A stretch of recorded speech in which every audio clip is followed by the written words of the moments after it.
All right. Welcome to Sideboard MTG. My name's Eric, and guess what? Rotation happened.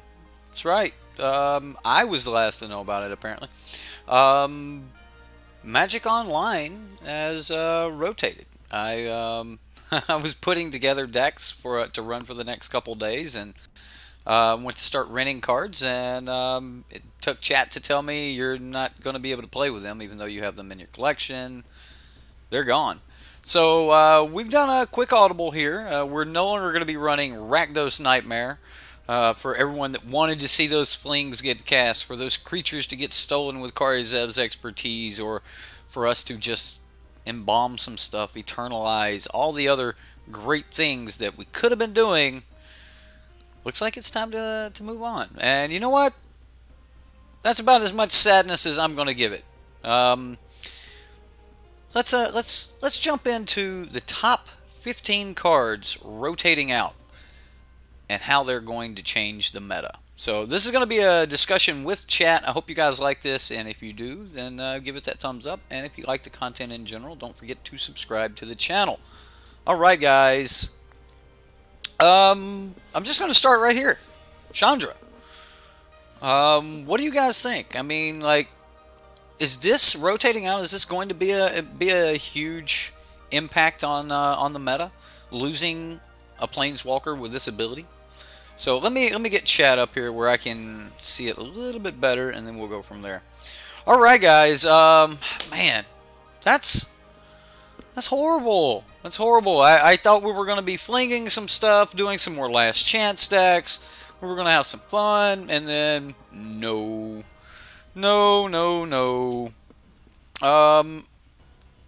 Alright, so yeah, I've got you all thinking about Chandra, and what are the decks she went in? I mean, she went into like pretty much everything with red. Teamer Energy ran like 3 or 4 of her back when that was a thing. We've seen her stick around in multiple decks. Just a massive threat where the meta ended there with the red-black deck. And that's pretty much what we've got to say about the meta, right? That it ended with red-black.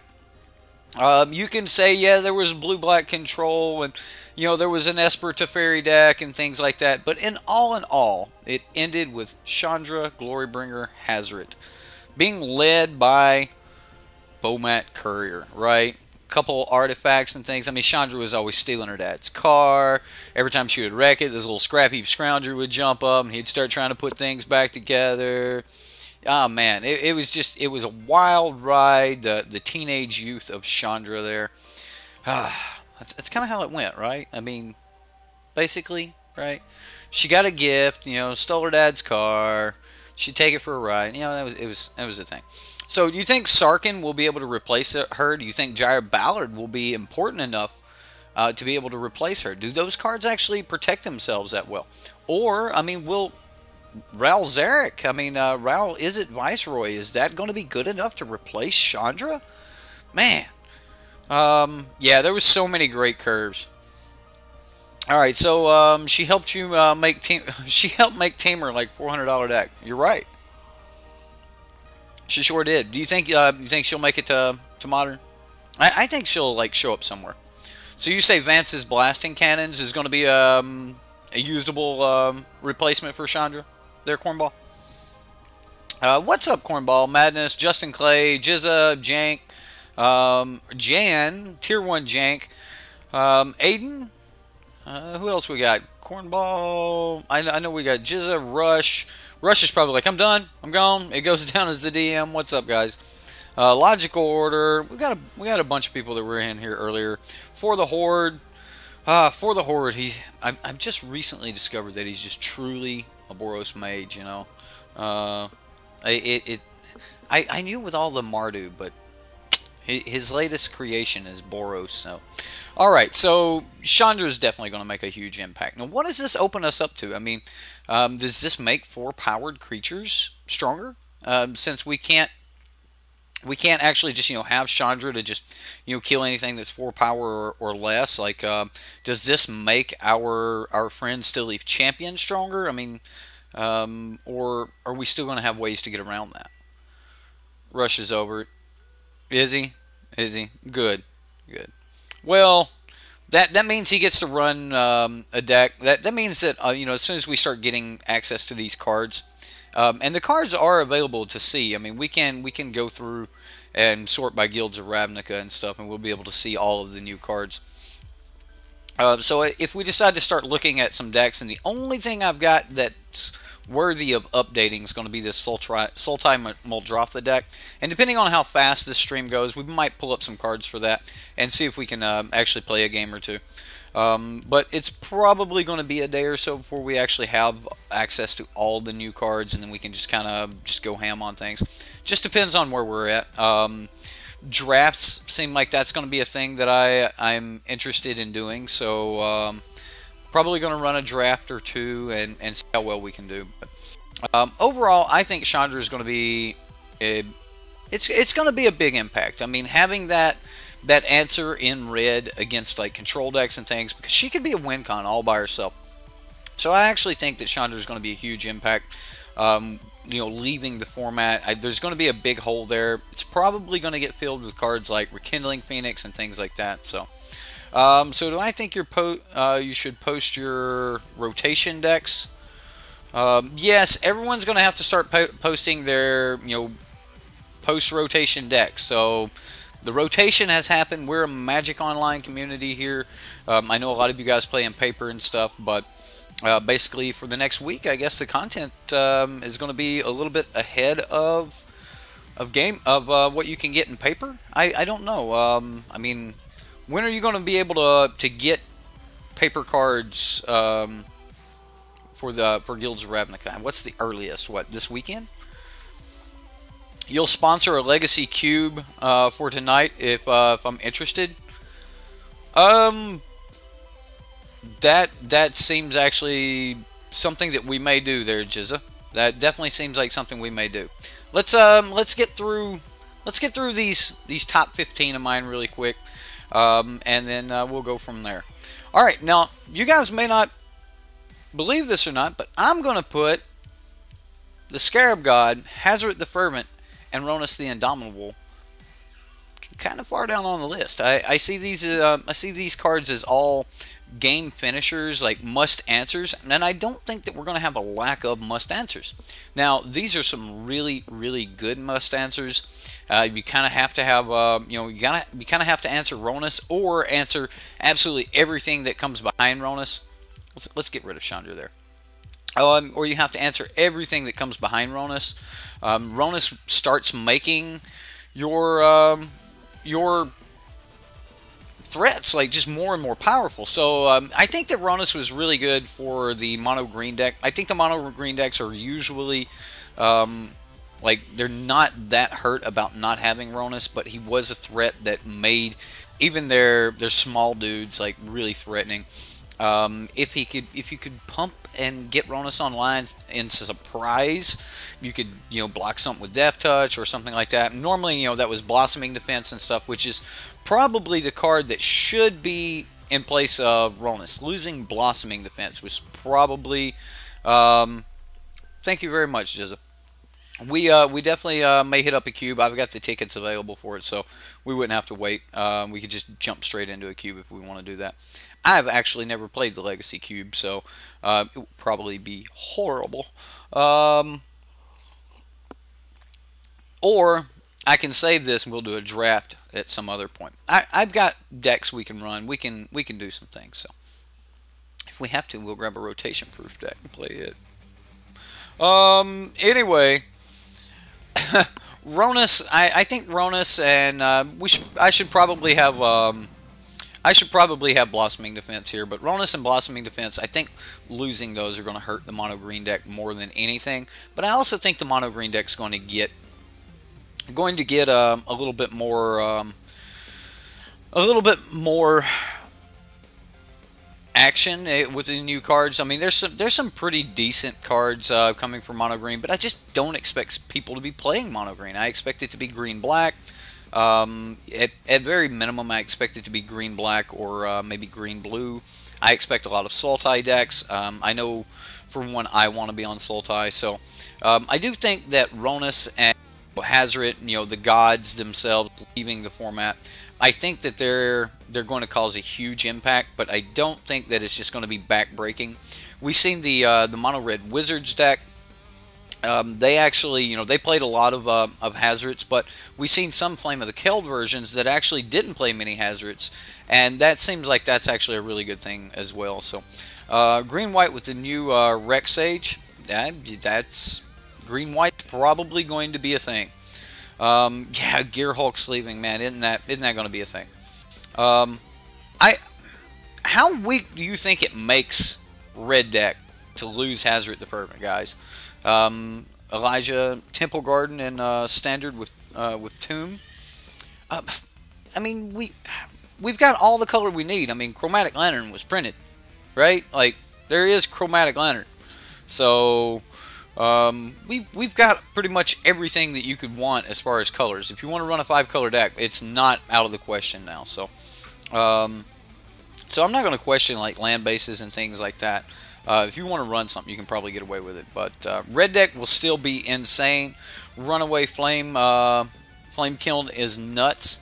Yeah, and there's a couple red cards in the new format, and I'm actually going to pull those up. There's a creature. I can't think of it, and you may be talking about it, but there's a creature. I know it's art when I see it. It's like 2 mana. Here it is. Yeah, Runaway Steam Kiln. Runaway Steam Kiln. This card is going to get completely out of hand. It's going to give red decks a way to trade up. There's no Fatal Push, boys. I mean, I'm saving that for last, but there's no Fatal Push. So, like, cards like Runaway Steam Kiln are going to be just absolutely awesome. And I don't think that the red decks are going to suffer too much from losing, like, Hazret and stuff. So, Hazret, even though it's a great card, it still gets very low on my list of cards that are going to affect the meta out of rotating out. So, the Scarab God, however, is one of the main reasons people have to run Vraska's Contempt. I mean, yeah, you got to run it for Hazret and Ronus and things like that. It works really good against a lot of other creatures and things that people want to play, but without this god, there's just no real, like, just must-have reason to run Vraska's Contempt.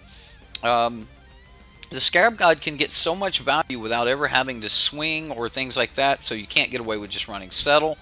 You can't get away with running, you know, just a little bit of enchantment hate or something like that, because if you can't get him, if he doesn't tap or something like that, then the Scarab God would just stick around, and we all, I promise you, everyone out there that played Magic since this card was printed, at one point or another, someone has slammed like a turn 5 the Scarab God on you and went, "Can you kill it?" And you looked at your hand, your top card of your library, and went, "Nope." And that was game. That has happened to all of us. And you just never come back from that.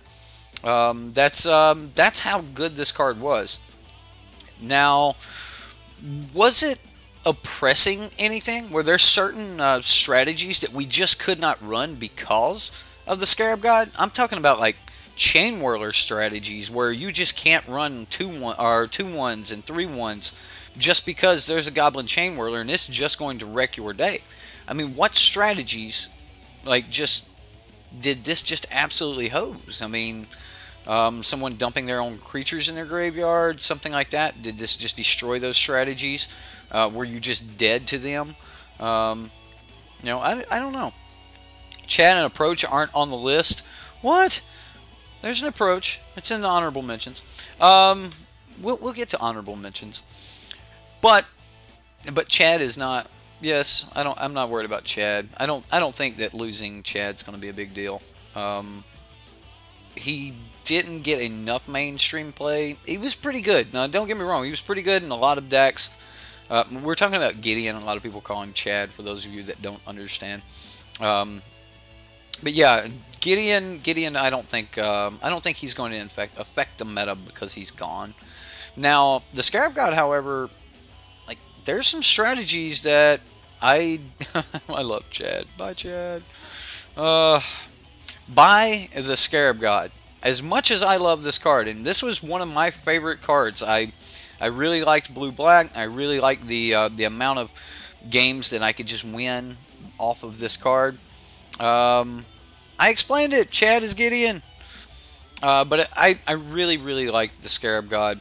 Him rotating out, though, I don't think that's just going to open the door for certain strategies. I don't think that this was just saying, hey, you just can't play Merfolk because of this. Now, there were some, like, the +1/+1 counter strategies and stuff like that. You know, certain Gear Hulks you didn't want to run because it was your opponent who might be playing the Scarab God could probably play some of your cards from your graveyard better than you could. So, I mean, there are those ideas that will be opened up because the Scarab God's gone and you don't have to worry about, you know, things in your graveyard coming back for, you know, from the graveyard and killing you, except for Eldest Reborn. But at least they come back as normal power. You're not like all of a sudden making a Scrap Heap Scrounger a 4/4 or something. So I think that you know, the Scarab God moving is not going to be a huge deal. We're going to have other threats to close the game out. There are going to be other must-answer threats. Now, whether those are going to be at 5 mana or not, I don't know. Muldrotha looks like it's going to be, you know, a big heavy hitter that if you untap with Muldrotha with a proper graveyard, that you're going to be able to do some really serious things. One of the things that I would originally say that the Scarab God rotating out would change our sideboards a little bit, making people run less and less graveyard hate. But with the new graveyard mechanics and things, I don't think that is. I don't think that's going to be the case. So, basically, I'm just going to say adios, the Scarab God. It has been fun. We'll see you in Commander. No more Magma Spray. No more Magma Spray? Oh, spray was printed in Hour of Devastation. Well, we don't need it. We've got Lava Coil. We don't really need Magma Spray.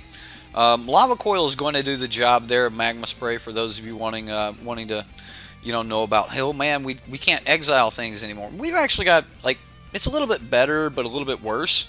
No, it's not instant speed, but yeah, we do have Lava Coil, and that's gonna kind of, like, Lava Coil is kind of the reason I'm not so sad to see Chandra go, because we're just gonna have this natural way to replace this really effective removal spell in Chandra and things like that. We're not going to be running, you know, Cut anymore. We don't have Cut to Ribbons, but Cut basically got an upgrade, yet it no longer puts ribbons in the graveyard. Now, we're going to have room for this because, you know, we are going to be losing a Braid. I guess we should talk a little bit about the removal. And these are at the very top of my list of things that are going to affect the meta. With the change of removal, I think that will affect the meta more than anything. So I was wanting to save those, you know, for the very last. But Lava Coil, pretty good card, and I'm excited to use it. Now, again, you know, removal is one of the things that is going to absolutely change everything. And if anything was holding something back, it was probably removal spells. But another card that we're going to see go, and that's going to be God Pharaoh's Gift. Now, the God Pharaoh's Gift strategy is one of the main reasons you just really could not go without Artifact Hate in your deck. GPG's gone. That's right, guys. I mean, this is for better or worse saying goodbye to some of those great cards, and kind of, you know, where do we go from here? What are we going to be doing? What are we going to be playing? You know, that sort of thing. Derp, I'm behind. Hey, it happens, Boros. It happens. Just hit that live button. Make sure you've caught up with chat so you can see what chat's talking about. Chat runs at about a 10-15 second delay anyway, so that's as fast as I can make it. Thief of Sanity pales in comparison to Gonti. You're right. I'm gonna... Thief of Sanity is not Gonti. It is not. So that's a thing. However, Thief of Sanity is 3 mana, I do believe. And pay 3 mana, turn your Lazav into a Thief. Doesn't sound bad. That doesn't sound bad at all. So, I mean, maybe. Maybe. I mean, just depends on what board state you're on.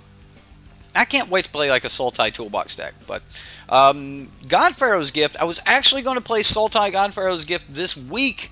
It was on the list of cards I wanted to play before they were gone. Like the other God Pharaoh's Gift, you know, was the Sultai God Pharaoh's Gift. Kind of snuck around in our meta. People didn't really think about it that much. And then all of a sudden, bam.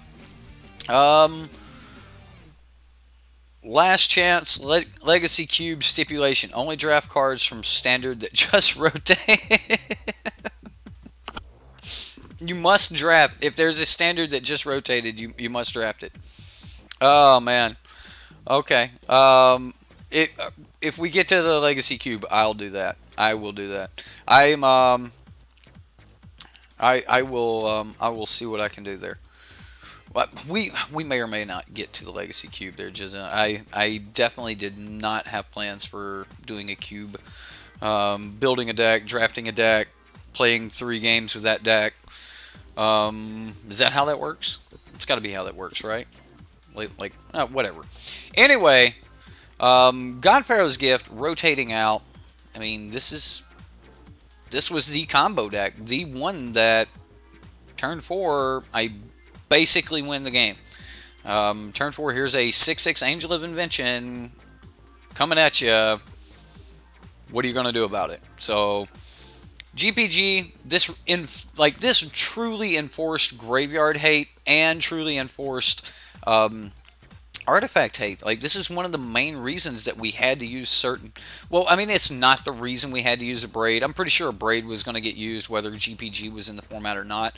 But you would always see this deck pop back up as soon as people quit playing GPG for a little bit. So, wow, yeah, that's... I'm glad you got it before. I clicked the wrong button. That's why you guys are here. I'm not even going to bother with that. Okay, so... Yeah, jeez. GPG. Adios. That's it. That's all. Oh, we can't talk about that card yet. It's too powerful. It's too powerful. It's too soon. I'm not ready to let certain cards go, guys. I'm just not ready. Okay. A Braid killed Mardu Vehicles. So Goblin Chain Whirler killed Mardu Vehicles,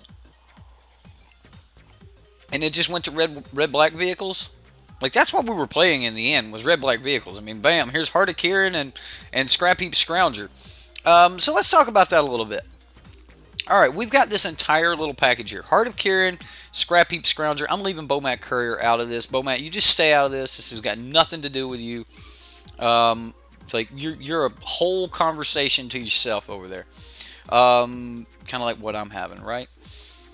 So, Heart of Kieran and Scrap Heap Scrounger being the buddies that they were. I mean, this was like the mechanic that was just constantly working on the card, man. It was just always there. If you seen the card, if Dad's card was there was a Scrounger somewhere, guys. I mean, it was there.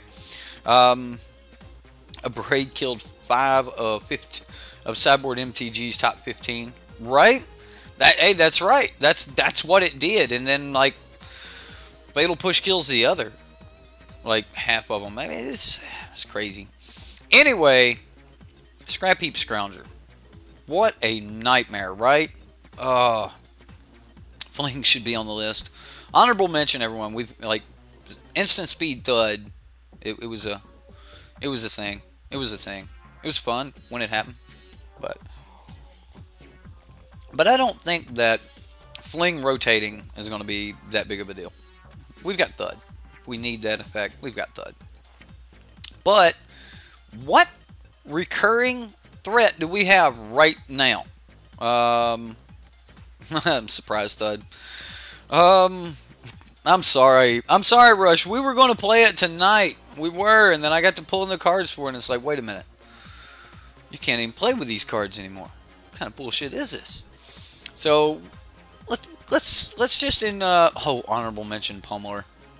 Again, not going to affect the meta that it's gone, but these were some great cards that we had a lot of fun with over time. So definitely, Electrostatic Pummeler.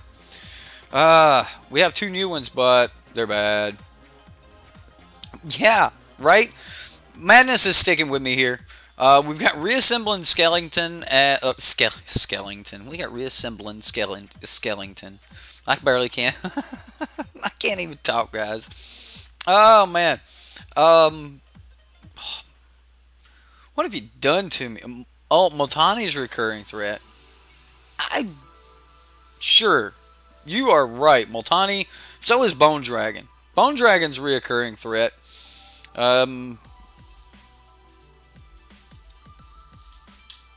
Let's look at some of the new cards that just say graveyard, right? And I think all of the effects are going to be black. That's the ones I really care about. I'm looking for the 3 mana card that's going to we could all run Israel, bring cards back from the graveyard that way. You've got Graveyard Marshal, that's going to be bringing cards back. So there are some cards that may or may not be good. I mean, where's the little creature at? Where is the creature?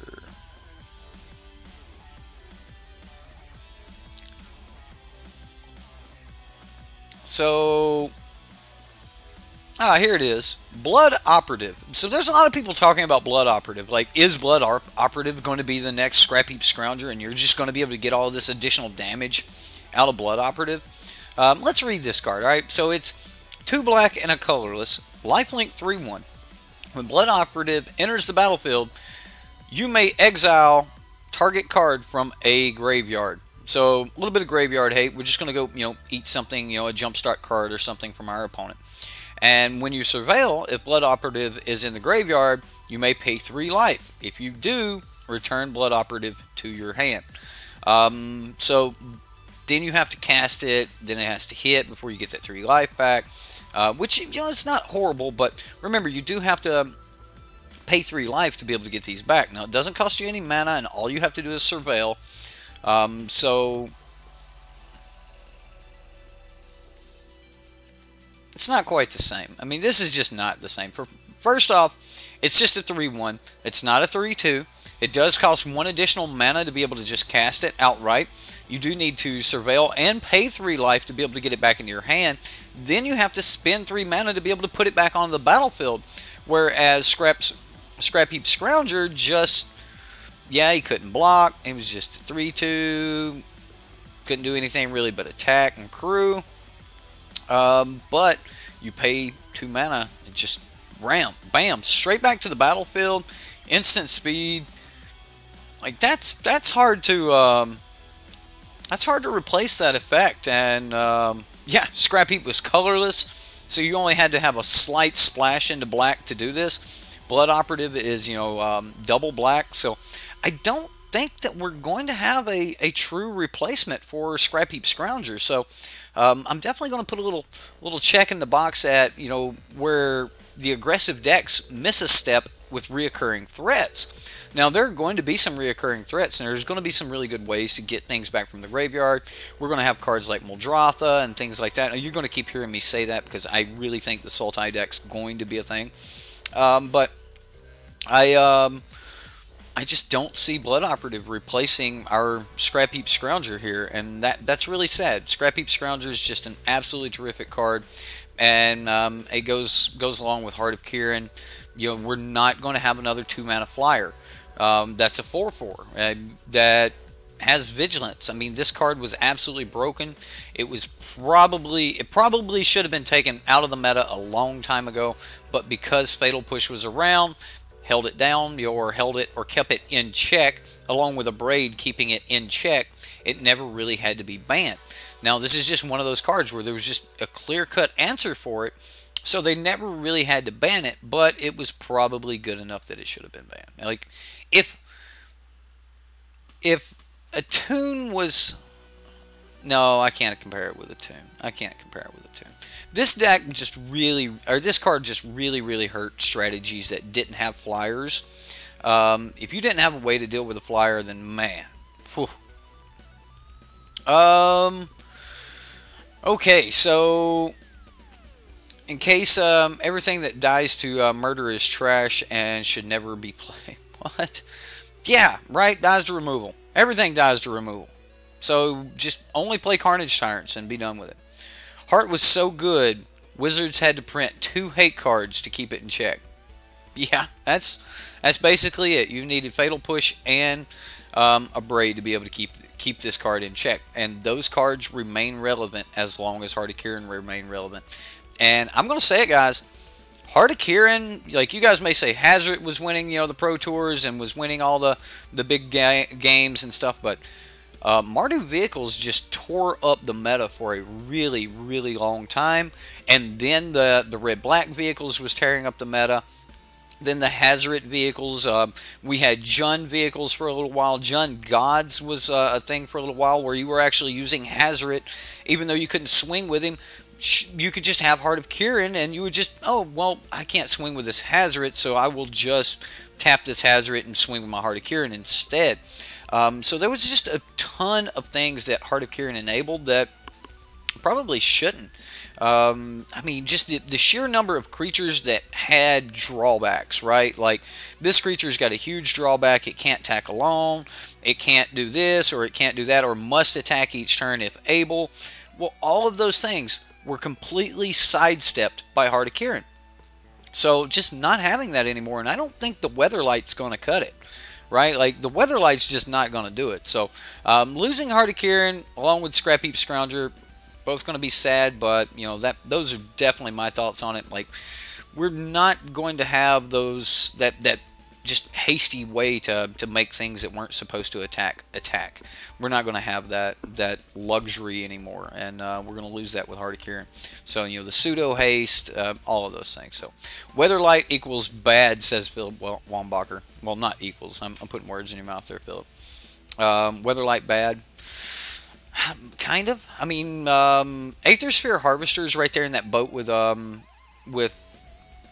of Kiran. If you just didn't want to build around the 3 power, you could just play Aether Sphere Harvester and you could just get away with it with any power. So Vigilance, crewing with Planeswalkers made Heart of Kiran what it was.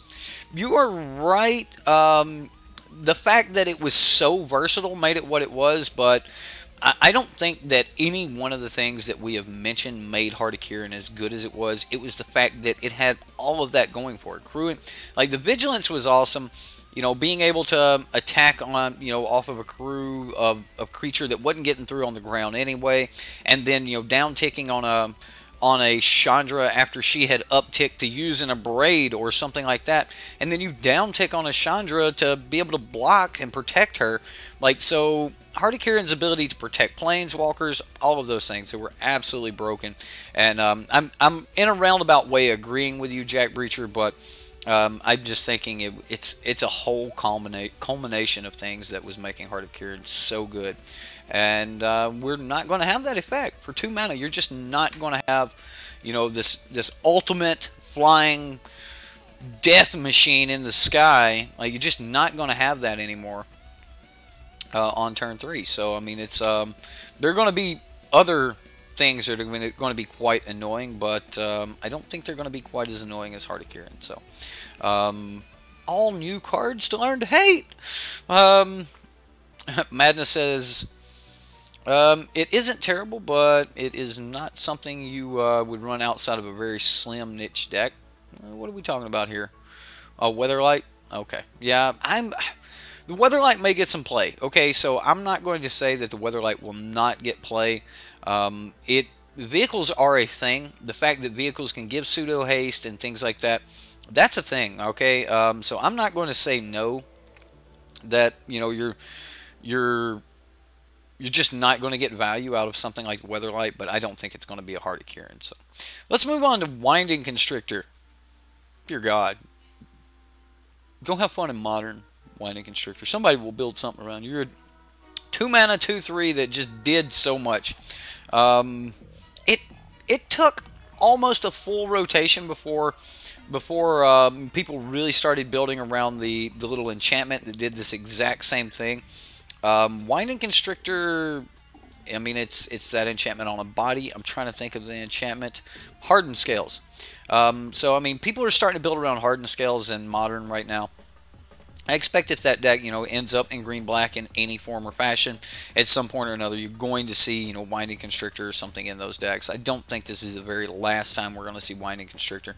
Very powerful effect. I'm going to say that this was the deck that all of you guys out there that started playing a Winding Constrictor deck at the beginning of forever ago, and you stuck with it, you guys were the smart ones, okay? This deck was never just bad, right? Like, if you just wanted a good, solid deck where you were going to put, pretty decent things, you were going to do good stuff, you were going to put your opponent on, hey, you got to answer my curve here, you've got to answer a whole bunch of things. These decks survived, multiple bannings, things like that. So Winding Constrictor was just an absolute powerhouse of a format, and I think that this is one of the reasons you just really didn't see Hapatra work, because of Winding Constrictor. And you would think that Winding Constrictor would actually make the Hapatra decks better, but because this was just a much better strategy in the exact same colors as Hapatra, I just don't think that Hapatra was ever going to get a whole lot of play, and that's kind of unfortunate, that Winding Constrictor decks just kind of outshined. I mean, who knew making your dudes bigger would be more powerful than making them smaller, right? So yeah, I definitely think that this strategy leaving the format, the chance of just growing so fast, so quick. I'm sure you guys watched the Flashing Miners deck a couple days ago.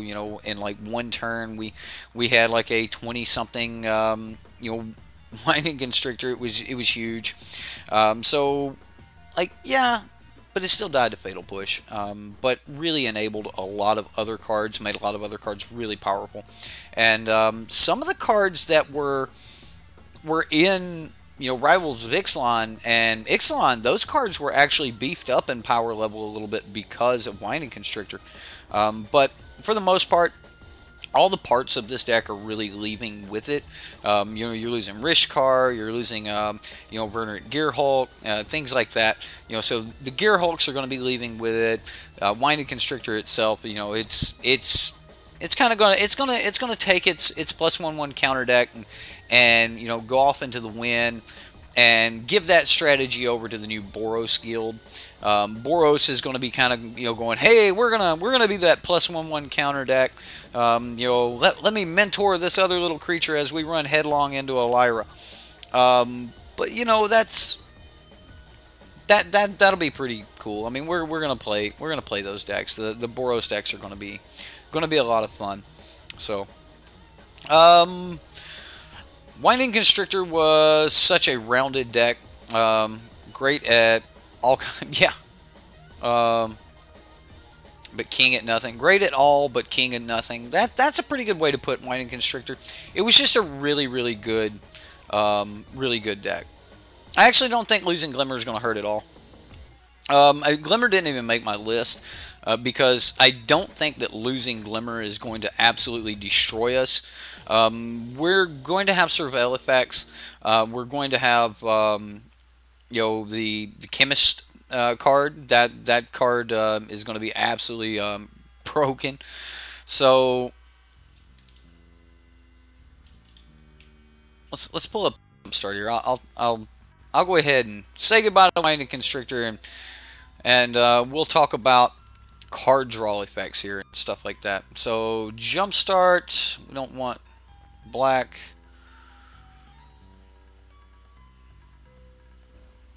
Well, am I...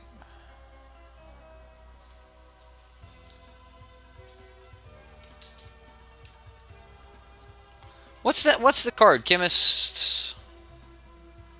Yeah, there we go. Chemister's Insight. I knew it was Chemist something.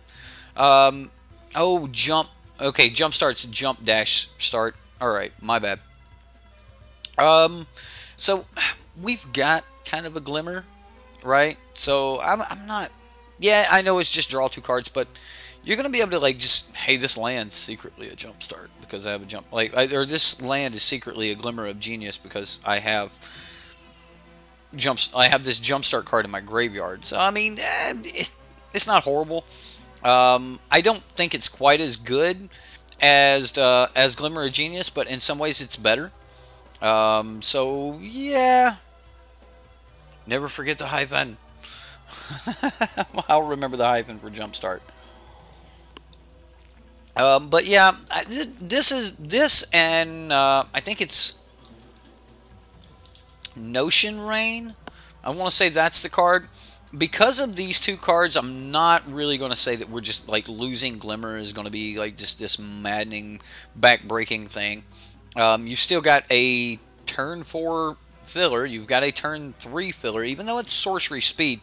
I would rather turn 3 sorcery speed, and we did do that from time to time, guys. Like, you're looking at your hand going, well, if I don't pull a 5th land, I am going to have to Glimmer on my turn 5 main phase in order to surveil the bones. Yeah, I like that. Surveil the bones seems pretty good. I don't really compare Notion Rain to Glimmer, but I like where it fits on the curve better than I actually like Glimmer in the first place. Now, I know some of you guys are going to be like, you're stupid. Glimmer was the greatest card ever. I love Glimmer, but it was just, I would rather have that effect for like Divination or something like that. So, I mean, Divination is not a bad card, guys. I mean, you turn one card into 2 other cards. The fact that you're going to get to surveil 2 on this one before you do it is almost worth the sorcery speed. Almost, okay? Sorcery speed is probably one of the most horrible things in the world, but I would rather take my turn to set up, especially if I'm on the play. On my turn 3, just go ahead and set up on turn 3. I'm going to take my 2 damage. I will draw my 2 cards. I like the surveil, all of the other good things. You know, let's pitch some stuff in our graveyard, get a couple extra cards in our hand. You know, let's go from there. I'm all about that, and I think that Notion Rain is going to be absolutely terrific. And Chemist Insight is going to be very good as well. So I don't think Glimmer really deserves a spot. However, I am going to say that Champion of Wits deserves a spot. Even though this didn't actually give card advantage on turn 3.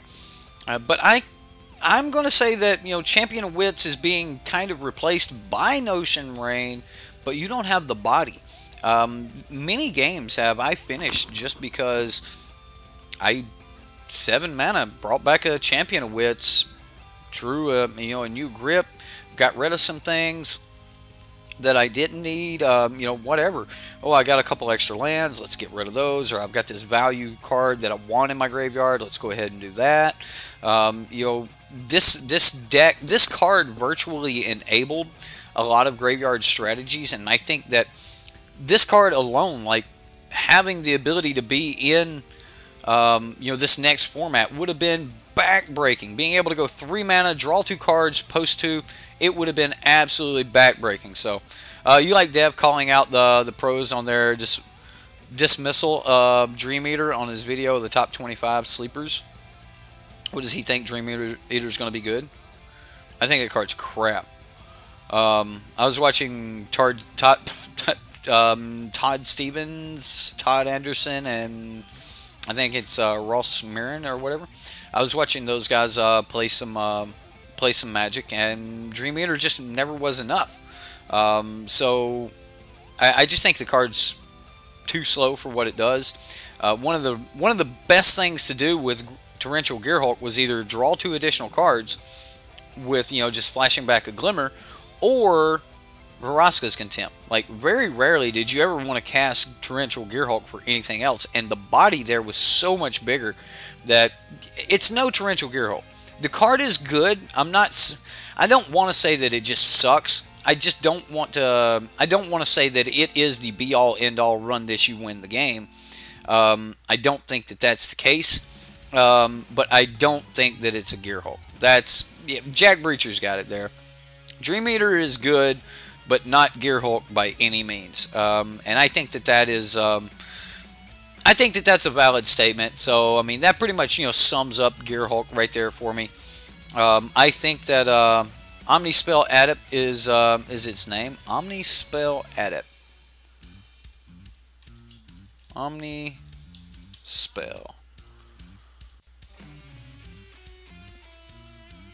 Okay, Omnispell Adept. 5 mana, 3/4. You may cast an instant sorcery card from your hand without paying its mana cost. Um, dang. I mean, you're gonna make certain. You may cast an instant or short. So if you cast Apex of Power from your hand, and that's what it says. If you cast this from your hand, does that work with Apex? We just got. Okay, I'm getting rid of Torrential Gearhulk because I think we said enough about Torrential Gearhulk, right? So now we're going to look at the only 2 cards that truly survived the Goblin Chain Whirler. I guess we could say 3 that survived the Goblin Chain Whirler just heartbreak. So when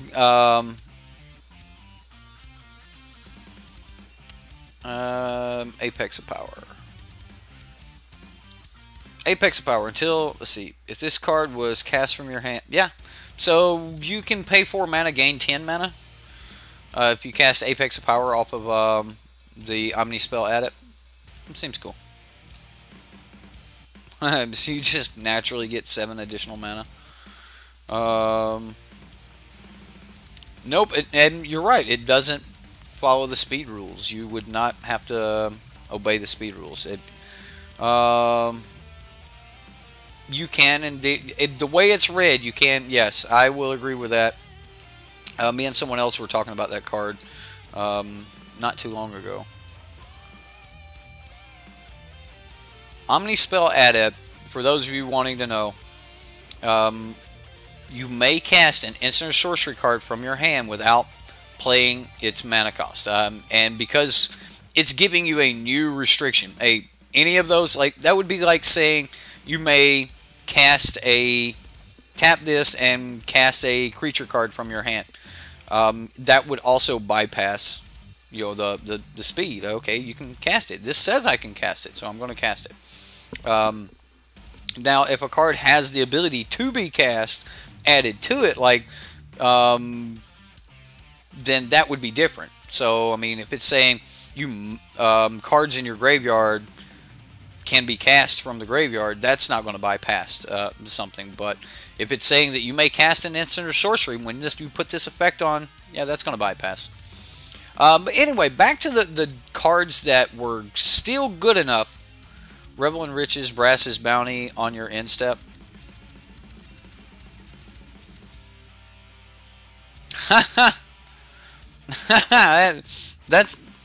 It took me a second to think about that. That's not bad. I've got Revel in Riches, and I'm going to Brass's Bounty on your end step. Now that's some jank. I'd like to see you put that together. Alright, so we're going to talk about Glint Sleeve Siphoner, Champion of Wits, and Bomat Courier, alright? These are like the 3 cards with 1 power, or 1 toughness, that were strong enough that people just said, I don't give a damn if 60% of the meta is playing Goblin Chain Whirler. The other 40% wants to be playing Glint Sleeve Siphoners and Champion of Wits and things like that. These cards were good enough that you didn't care that your opponent may just have a card that just hosed it. So, I would like to see the Revel in Riches Brass's Bounty deck. You can even Brass's Bounty with we'll get into that later. Anyway, Glint Sleeve Siphoner, probably one of my favorite creatures that has graced the format in quite some time. This was my favorite piece of energy, and we do have to just kind of give that moment of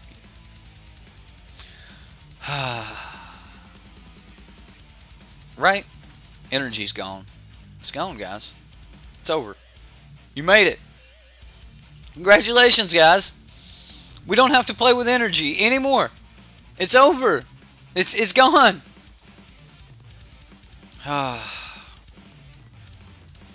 Right? We don't ever have to worry about that. Hopefully, Wizards will do it so much worse next time we visit energy, right? Like, to remind people, oh, that's right, energy's back. This is what energy does. Don't ever forget the time where we had to ban and ban and ban to keep energy down. Um, Glennsleeve Siphoner, though, pretty much the only good energy card that survived Standard. Now I know Glimmer, I know Glimmer of Genius survived Standard, but come on, I mean, did half the decks casting Glimmer, did they even care about energy? Mostly no. But Glennsleeve Siphoner cared. Glennsleeve Siphoner really did care. And having a couple extra energy, getting you an extra card. There were so many times where in a a decent controlling game, you would just slam that turn 2 Glennsleeve Siphoner, and you would be able to sit back and either draw so many cards, or even Harness Lightning didn't get played in the end. Glennsleeve got played till the very last big tournament. There were Glennsleeve Siphoners there in the blue-black control decks, things like that. Glennsleeve was good.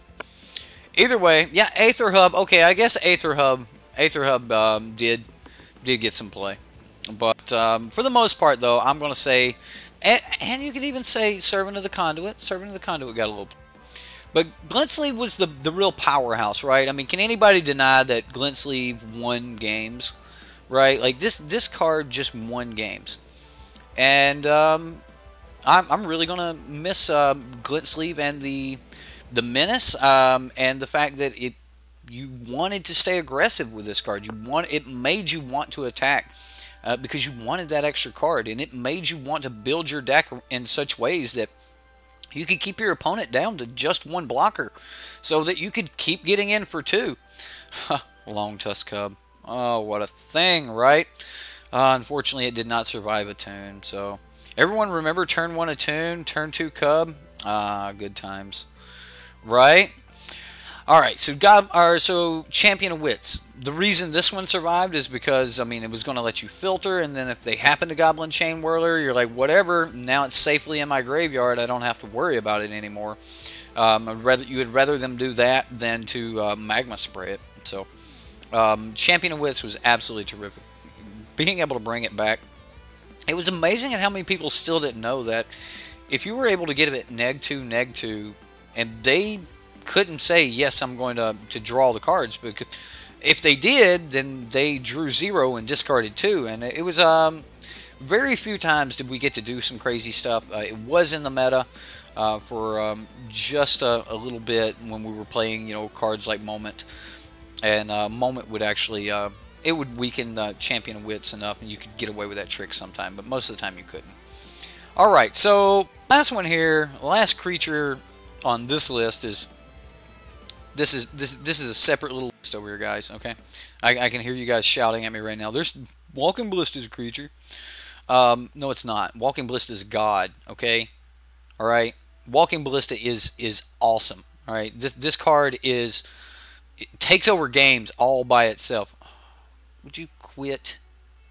But anyway, Bomat Courier.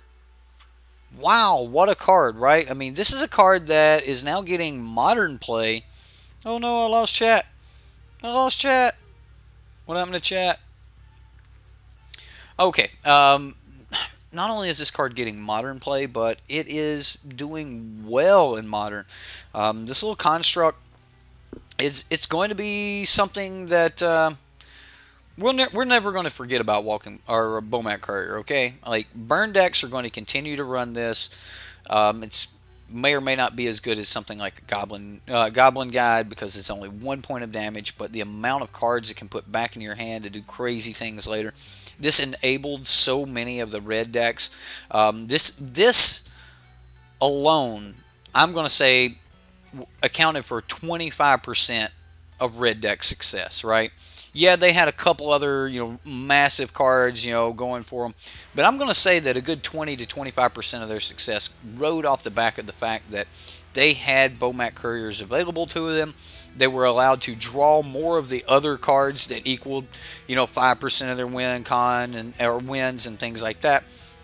So just the fact that this would just continuously refill your opponent's hand, the fact that if you could have multiple of them working in conjunction with each other, that you could sack one, put the other one on the stack, draw all the cards from all of them at the same time, and it was just absolutely mind-blowing at how far this allowed the red decks to go. And I actually remember a point in Standard where people were like, Bomat Courier, that card's no good. Back when I first started playing PS Revolution, I ran Bomat Courier, and everyone told me that that card was bad. Nobody was going to play that card, that they didn't like that card. I remember saying, I like Bomat Courier. It refills my hand. Yeah, but it dies to everything. And later that became a, yeah, but by the time it does, my hand's empty and I'll sack it. I don't care. And it'll have 3 to 5 cards under it. So, Bomat Courier. Gonna miss it. Hate to see it go. Glad it's gone. That's all contradictory. I know it. I know it. That just contradicts itself so much, but it's basically how I feel about it. I mean, Bomat Courier's out of here, guys, and I guess good riddance. Okay, now that brings us to 3 of the biggest pieces of removal. Leaving Standard, and you know, let's face it, Fatal Push is not going to miss us, Abrade's not going to miss us, and Walking Ballista's not going to miss Standard, right? They're not going to miss us. They've been hanging out in Modern for the past like months anyway, okay? So if they want to move over to Modern, that's fine, no big deal. They don't have to miss Standard. I don't think that these cards are going to see a lack of play because they're no longer in Standard. You're going to continue to see Walking Ballista, okay? Walking Ballista is a hell of a win con for a lot of decks. That it is a heck of a piece of removal to be able to destroy certain decks. But all in all, man, like, Walking Ballista is just moving to a different format. This card was probably the best rendering of an XX construct artifact I have seen to this day. Hangerback Walker was absolutely terrific. The new one is but Walking Ballista, we're going to compare a lot of cards to Walking Ballista for years to come, guys. Okay, every time we see one of these X cost cards, we're going to compare it to Walking Ballista, and I don't want you guys to like get your hopes up about future cards being compared to this, because this is it. Like, you're seeing the cream of the crop rotate out right here. Okay, I don't think they will print a card like this. Is so good, it is ridiculous, guys. So good. Yes, spans into eternal formats, right? Like we are witnessing the turning of, like, this is a force of will, guys. This is something that powerful that it will remain in play forever. Now, I'm not saying this card is as good as Force of Will. I'm not saying it's not as good as Force of Will. They don't compare, really, but what I'm really saying is this card will, it's going to be around. Like, they're not going to print a card this broken with these effects again. This will be the card that all other XX constructs or X cost constructs get measured to in the very future. I mean, like, just period. I don't think that we'll see a better one.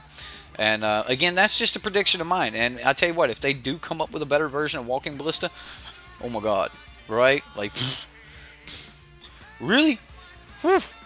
Can't wait to play with that. But then again, you know, everybody's going to hate me. My card's going to get banned and whatever.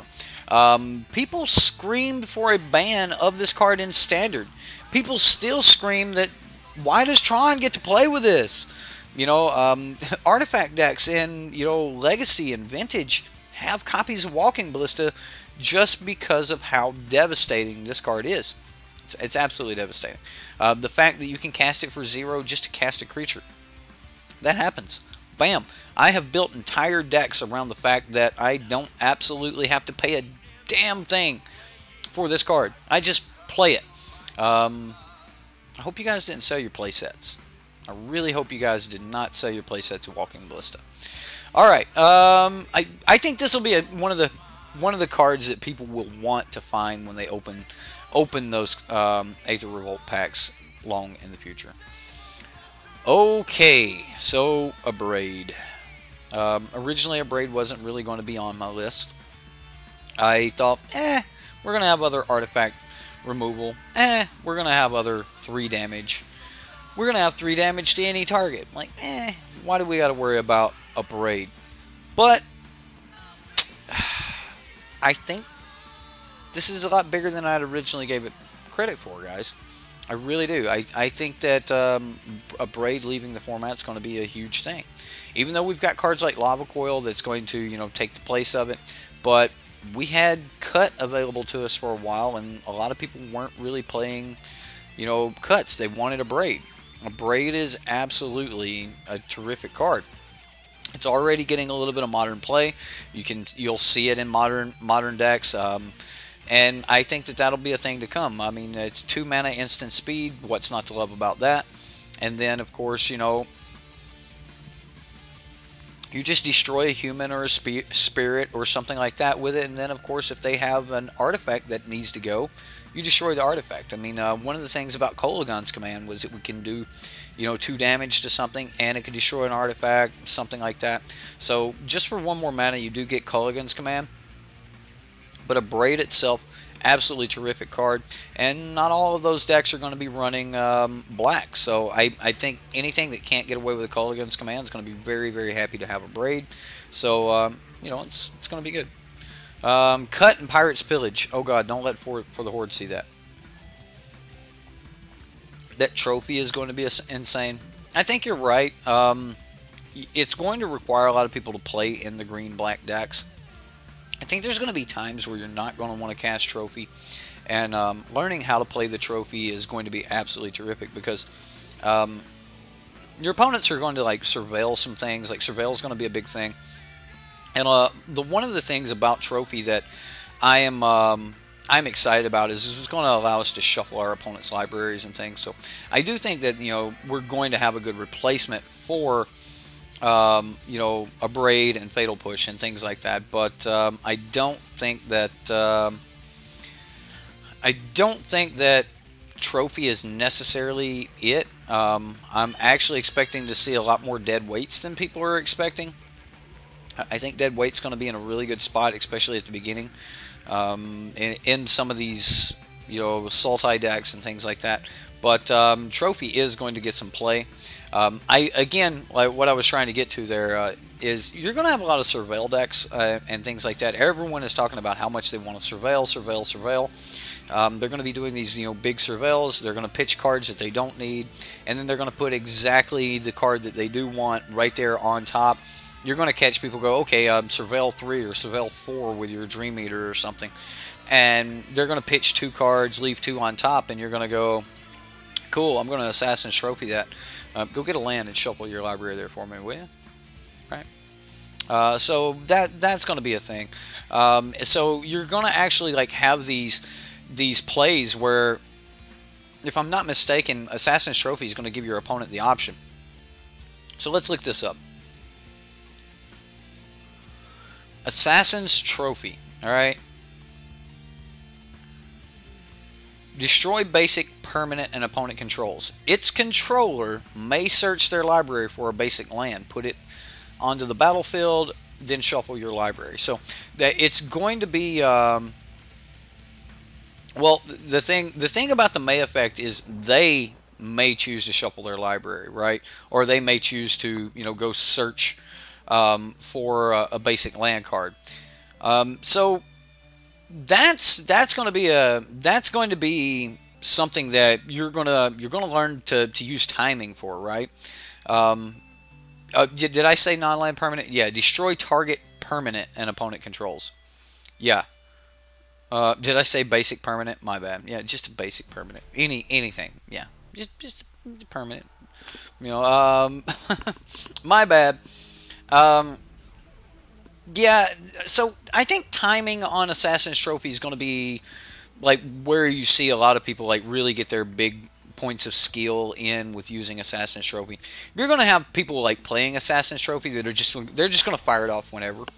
And I think that if you wait for the right timing against certain decks, you're going to be able to play this with a lot more finesse than people are thinking about, and that's why you're going to get a lot of mixed reviews.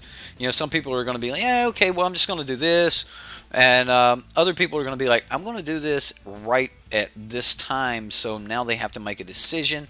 Do they want that other land? Or how badly do they want those cards on top of their library or something like that? And that's going to be a thing. And you're also going to catch some people where they're just not even going to realize that they didn't have the option. They're not going to realize that they had the option to not go get a land. They're just going to pick their deck up, even though they just surveilled the perfect card to win the game, to the top of the deck, and they're just going to pick their deck up and go get a land and put it on the battlefield. So you're going to have that happen as well. So learning how we're going to play our Assassin's Trophy is going to be one of the things that I think a lot of us are going to need to work on. We're not used to this card yet. We're going to have to find out those weird timings and things like that. Are you going to want to do this, or are you not going to want to do it, and when? That's kind of the thing. So it's going to be interesting to see if people are playing 4 Assassin's Trophies, or if it's going to be 2 or 3, and how they fire those off. So I think Assassin's Trophies definitely going to get some play, but it is going to be a premium source of removal, and it does work a lot like our abrades do. We're going to be able to hit enchantments, artifacts, anything. We're going to be able to hit just about anything, and that's going to be a lot like abrade has been. Abrade has been very, very powerful in a format that is dominated by artifacts, whereas Assassin's Trophy is going to be very powerful in a format that's going to be dominated by a number of things, which I guess is not dominated at all, right? So we're expecting to have creature-based decks. We're expecting to have, land-based decks. We're expecting to have spell-based decks. We're expecting to have artifact-based and enchantment-based decks. So if all of those things, come to fruition, then Assassin's Trophy is just really well placed, and that's kind of where Abrade was in the last format. So I do think that losing Abrade is going to be a big deal, but I do think that we're going to have some answers to replace it. So. Firemind's Research, huh? Other than that, the last card on my list, yeah, I had to check. I was pretty sure it was the last card. The last card on my list, guys, losing our #1 premium piece of removal. 1 mana, destroy target creature, if it has converted mana cost 2 or less. Oh my goodness. Thought Erasure at tier 1. Thought Erasure is definitely going to be a good card. Fatal Push, guys. I mean, like, what are we replacing this with? What 1 mana spell is, like, what do we have that will destroy a creature? Right? I mean, we've got Dead Weight. Now, I actually think Dead Weight's going to get a lot of play because, like, you're going to have those Muldrotha decks and things. You can play Dead Weight on, a Legion War Boss. Kill it. It goes to the graveyard. You later get your Muldrotha down. You can just play 1 mana Dead Weight. Things like that. So I think Dead Weight's going to be absolutely terrific. I was looking for this card when Muldrotha got spoiled, and I was like, damn, it's not in the meta. And then when they finally dropped the rest of the commons and I found that Dead Weight was in the meta, I was just thrilled that we were going to have Muldrotha and Dead Weight at the same time. And I actually think this card's really, really good. For those of you that don't know about Dead Weight, it's a good card. It's a good card, guys. You're going to make bigger things weaker, and you can normally trade with those in combat later. You're going to make, think about making a Goblin Chain Whirler into a 1/1 with first strike. Ooh, it's not as scary anymore, right? So yeah. Fatal Push. Whenever someone played that one on one of your guys, I wanted to Fatal Push them off a cliff, right? Yeah, it was another one of those cards that, there was a point where we had transverse the what was that mechanic? If you had 4 more creature types, or card types in your graveyard. The Termagoyf mechanic. The one on Transverse, I can't think of it. One of you guys will say it in a minute. But yeah, it's you would have people like cast Fatal Push on those, like just on a 6 converted mana cost creature, because Delirium, yeah, just because you could target it. And this is not going to really work like that. You're not going to like just guaranteed be able to get this into the graveyard as far as dead weight goes. So dead weight's not going to be as good for something like that. One moment.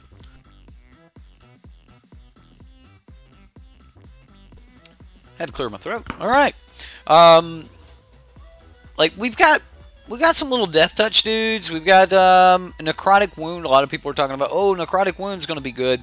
And they're probably not wrong. I mean, target creature gets -X until end of turn, where X is the number of creature cards in your graveyard. If that creature would die this turn, exile it instead. Necrotic Wound's probably going to be really, really good in certain decks. Whereas, you know, Fatal Push was really, really good on turn 1. How often on turn 1 are you going to already have your Necrotic Wound set up? I mean, you're not going to have any creature cards in your graveyard for a little bit. So, you know, Necrotic Wound, it may or may not be a thing. And in certain decks, it is definitely 100% going to be a thing. But I would, like, personally, dead weight's going to do more on turn 1 or turn 2 than Necrotic Wound would do.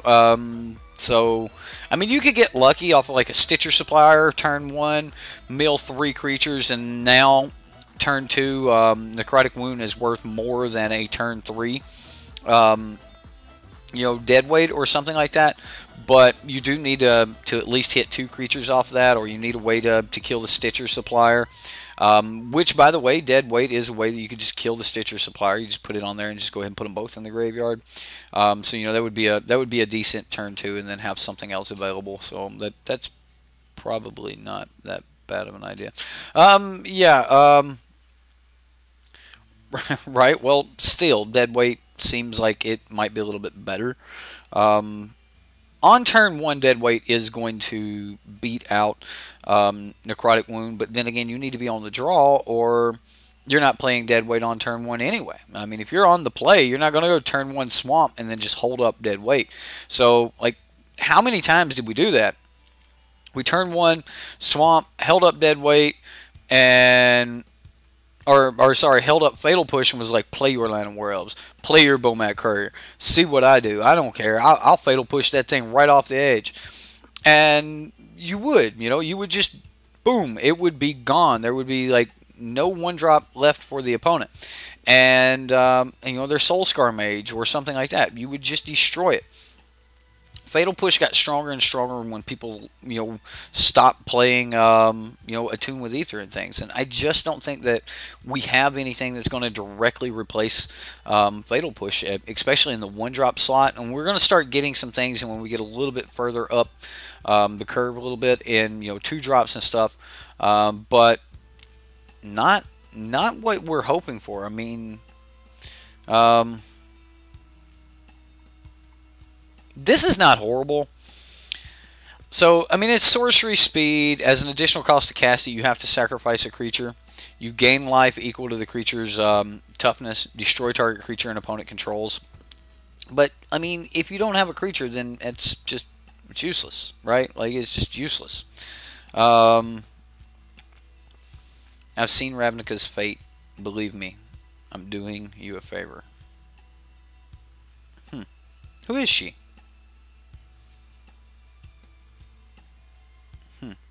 Anyway, again, I don't think that we're going to have a really good replacement for Fatal Push. I mean, we've got Cast Down, things like that, but nothing really got printed that just makes me go, sweet, Fatal Push is not going to be a big deal.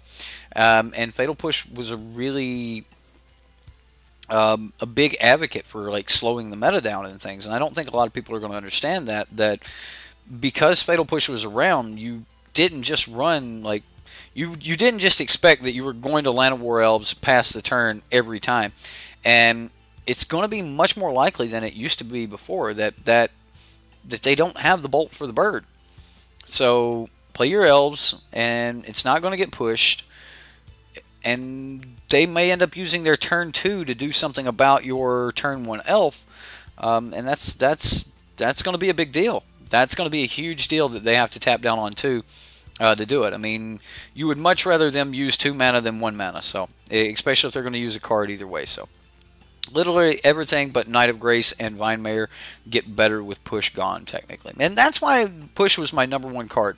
I think that there's so many things that push actually held down. I think that push leaving the format is going to increase the power of a lot of decks like Merfolk and stuff. You know, those decks really just died to Fatal Push. They just got hurt so bad to Fatal Push. Most burn-based removal, you can play around that, you can outgrow that, but you just weren't able to play certain cards into heavy Fatal Push formats. Like every time Winding Constrictor became a thing, we would see Fatal Push actually rise up to shoot it back down, and that would be it'd be quite a nightmare. So yeah. What do we got going on after this? I guess we've got to do something, right? It's just been too early. I do want to talk about a couple honorable mentions, just some things that are going to be leaving the format that I wanted to just kind of hit on really quick. You know, for one, we kind of hit on the overall fact of energy anyway. Just the fact that energy is going to be leaving is a thing. Good riddance. We're going to look back at energy in 3, 4, 5 years, and it's going to be like this test of time that all of us that played during energy are going to remember. Like, all right, so there's a group of Magic players that remember playing with this mechanic called banding, and some of you may be right here in chat right now, right? And anytime someone starts talking about banding and that mechanic, you guys group together and you're like, oh man, whew, let me tell you about how bad it was when banding was in the format, right? And you got these war stories, right? And it's some scary stuff, right? I mean, there's people doing things and creatures that just can't be oh my god, Kenny Dickey ain't said nothing all night. I say something about banding. He's like, let me tell you, whoa, banding. Right? So, you guys are all automatically, getting that moment that I'm talking about here. There's a new group of people that weren't around for banding, but now we're all around for energy. And I swear to you guys, in a few years, you guys are going to look back and somebody's going to be like, what was energy, right? And when you see that, there's going to be a group of 4 of you who are going to come together and be like, whoa, you mean which time was energy, right? You're going to go back into these wars. Man, they had to ban it. And then a couple blocks later, they banned some more cards out of energy, it was just that bad that we just had to, it just kept taking over. It was so parasitic, right? That word's going to just stick with you guys, man. It was energy. It was parasitic, man. It was you could just use it here, and then this other card could take it and he could use it, but nobody could interact with it. And it was there, right? You guys are going there, so that you're going to have that boot camp mentality of we all went through the energy thing together, and it's gonna be it's really fun, and the first time I ever see it happen, I'm going to laugh my ass off at it. I really am, but this is one of those things that brings us closer. Turn 4 Ulamog and leaves the room, right? You just slam your Ulamog. Look at the top 6. Oh, there it is. Have at it. And that's game, right? That was Ulamog. Oh my goodness. The energy decks, they gave power to the Saheeli Ra deck before the Aetherworks Marvel deck.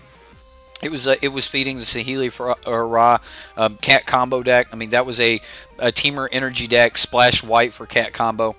And then, later you had the Aetherworks Marvel deck, which was just Teamer Aetherworks Marvel, turn 4 Ulamog.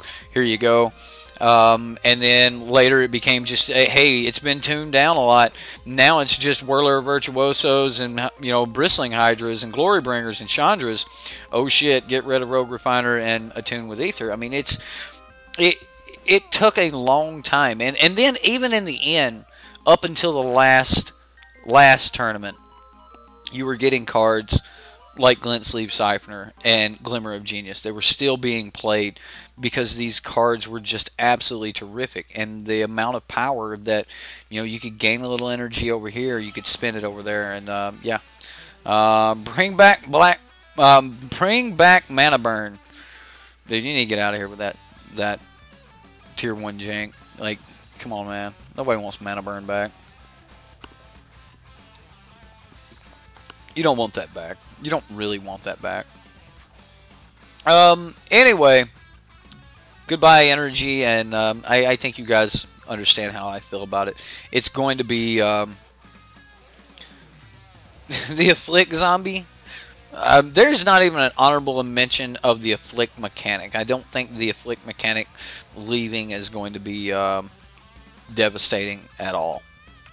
However, energy as a mechanic, altogether, I think that it leaving is going to be a significant thing. I've got Servant of the Conduit pulled up here, but that's just because it's one of those iconic energy cards that kind of stuck around and was still getting play in the end. So, Servant of the Conduit and energy, adios. The next honorable mention here is going to be cycling effects, cycling lands, mainly the cycling lands. Being able to draw one of these in your late game was absolutely just awesome. It was just terrific, and we've seen this played in multiple decks in the top 4 of the final big tournament. The World Series or World Tour, World Championship 2018. We've seen I think it was 8 copies in the finals. It was what, 8 copies of this in the finals, and that allowed those players to be able to draw this card on like turn 5 or 6 when you didn't have anything else. Just toss it away. Fine. I'll pay 2 mana. I don't want this card. I'll take the next one. And that's kind of what these cards were great at. You're not going to have that option to avoid that flood later. So this is going to be something that we're not going to feel it as much, but you're definitely going to feel the fact that sometimes you're just going to draw a land and you're going to be stuck with it in your hand. There's going to be nothing you can do about it. And next turn you're just going to draw another land. And being that 1 card deeper was, yeah. Canyon Slough or Canyon Slough. No, it's Canyon Slough. It's a slough. It's spelled right. A slough is a low-lying swampy area, normally the backwaters off of a river.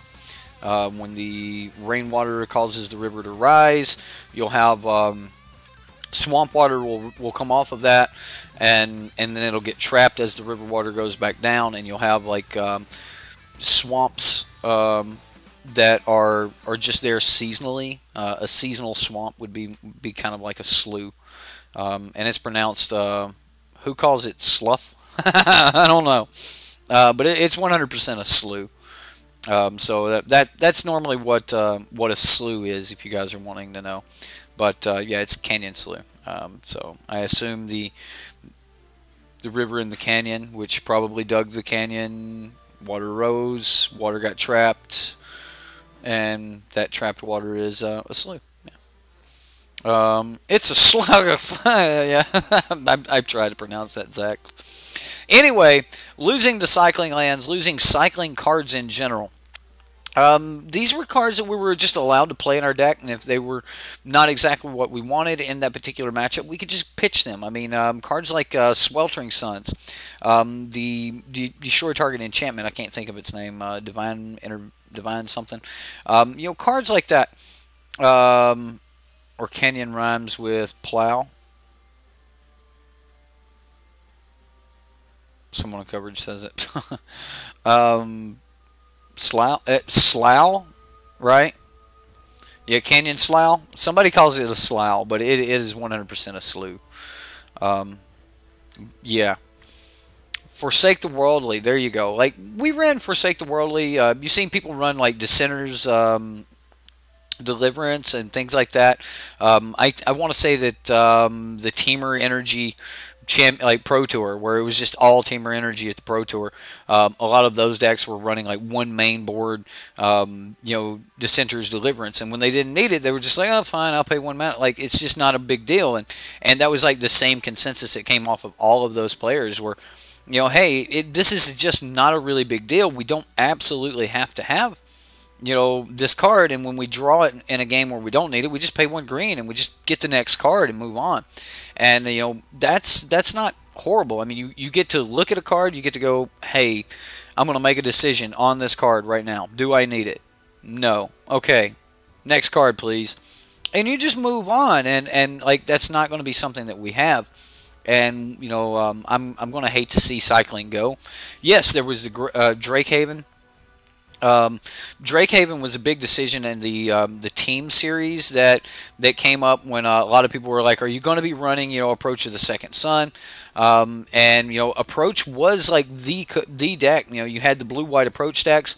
They actually even made one of the Challenger decks an Approach deck. Like, if we go back and look at the Challenger decks, you had the Burn list, you had the Vehicles list, you had the Approach list, and you had Winding Constrictor. Like, those were the 4 big decks that they gave everyone, that everyone had the opportunity to get. And in those 4 big decks, Approach of the Second Sun was one of those. But because of cards like all of the cycling cards and things, we seen even in that Pro series, or the series that I can't remember the name of it, but it was a team series, and everyone was talking about it. It was like, why would we want to pay 7 mana for our win con? We could just pay 3 mana for our win con, and then just cycle some cards and go through our deck and go from there. So no one really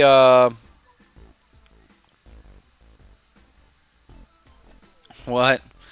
Just gonna go call it Canyon and Smouth.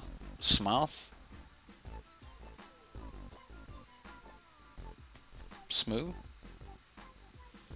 Try to fight it so I can obtain the Lord Vessel.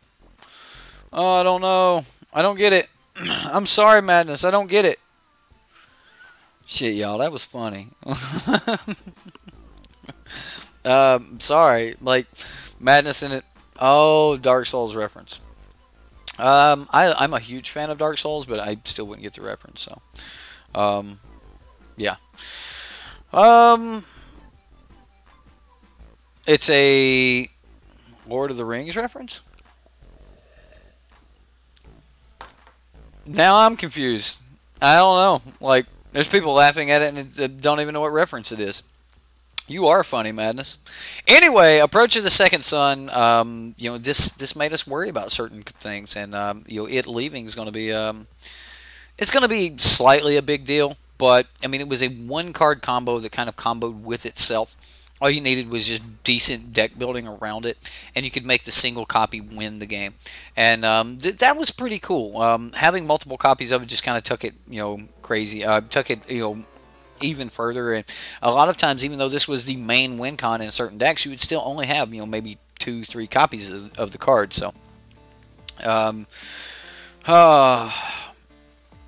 but your mom told me looks doesn't matter. Okay. Anyway, Approach of the Second Sun. This card leaving it's going to be a minimum hit. I do want to like look for just game-winning replacements. That just these cards leaving. It's going to be a big deal. One of the last ones I want to like just kind of hit on here real quick is we're going to be losing all of the deserts, and even though the deserts may not feel like they made a huge impact, they actually did make a huge impact on the meta, and up until the very end, we're getting play in many decks. We've seen the green one getting play in the mono green decks or the green black decks. We've seen the blue one getting play back when people were playing Approach of the Second Sun. We've seen You know, the red one get play all the way up until the point where they banned it. It got banned. Like, holy crap! I can't believe they banned, you know, I mean, not ruins, and then all of a sudden, you know, it was gone. But scavenger grounds got a lot of play, things like that. So yeah, one got banned. That's you are right.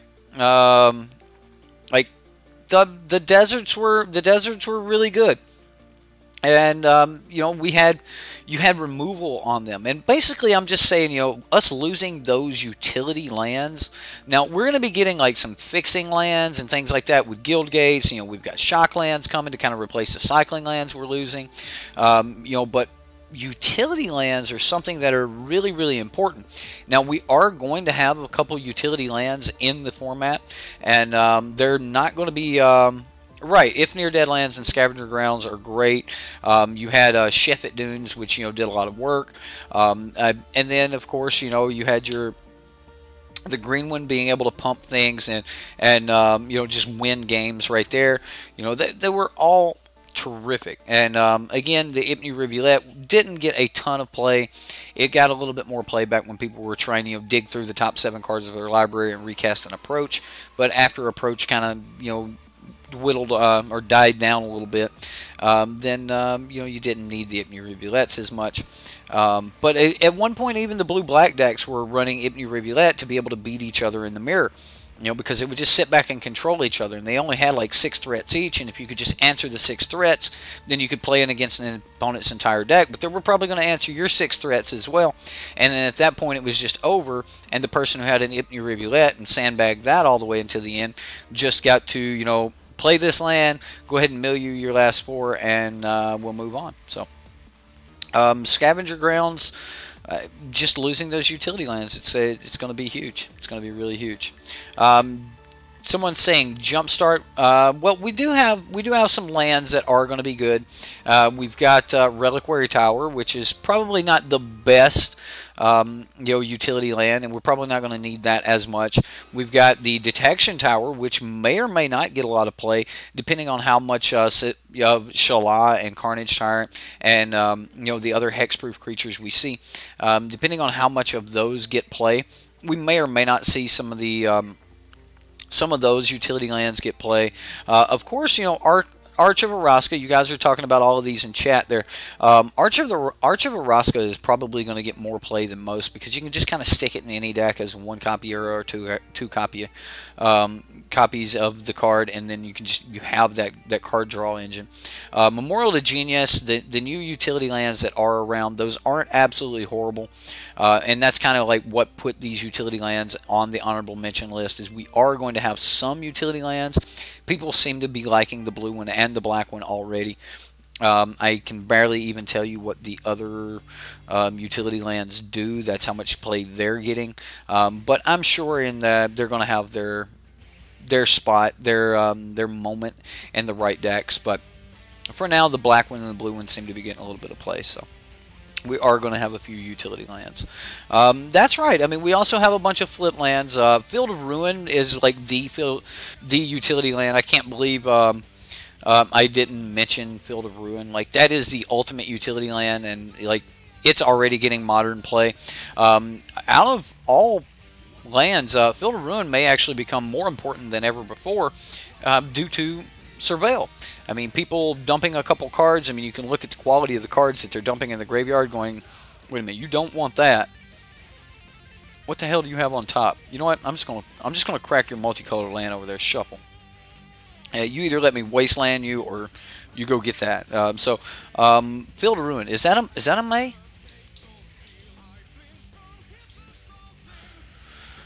Okay.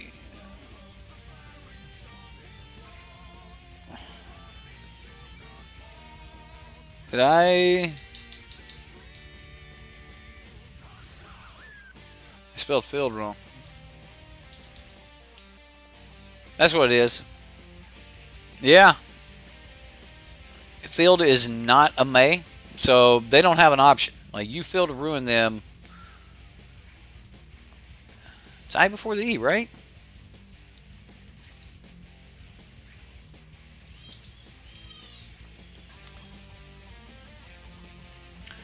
Was it Ixalan? I think it was Ixalan, right? There we go. Destroy target non-basic land opponent controls. Each player shuffles their library. Or searches their library for a basic land, then puts it on the battlefield, then shuffles their library. Yeah. Not a May ability. So Field of Ruin may be like more important than ever due to, like, it just depends on how good Surveil gets. And then so yeah, Field of Ruin.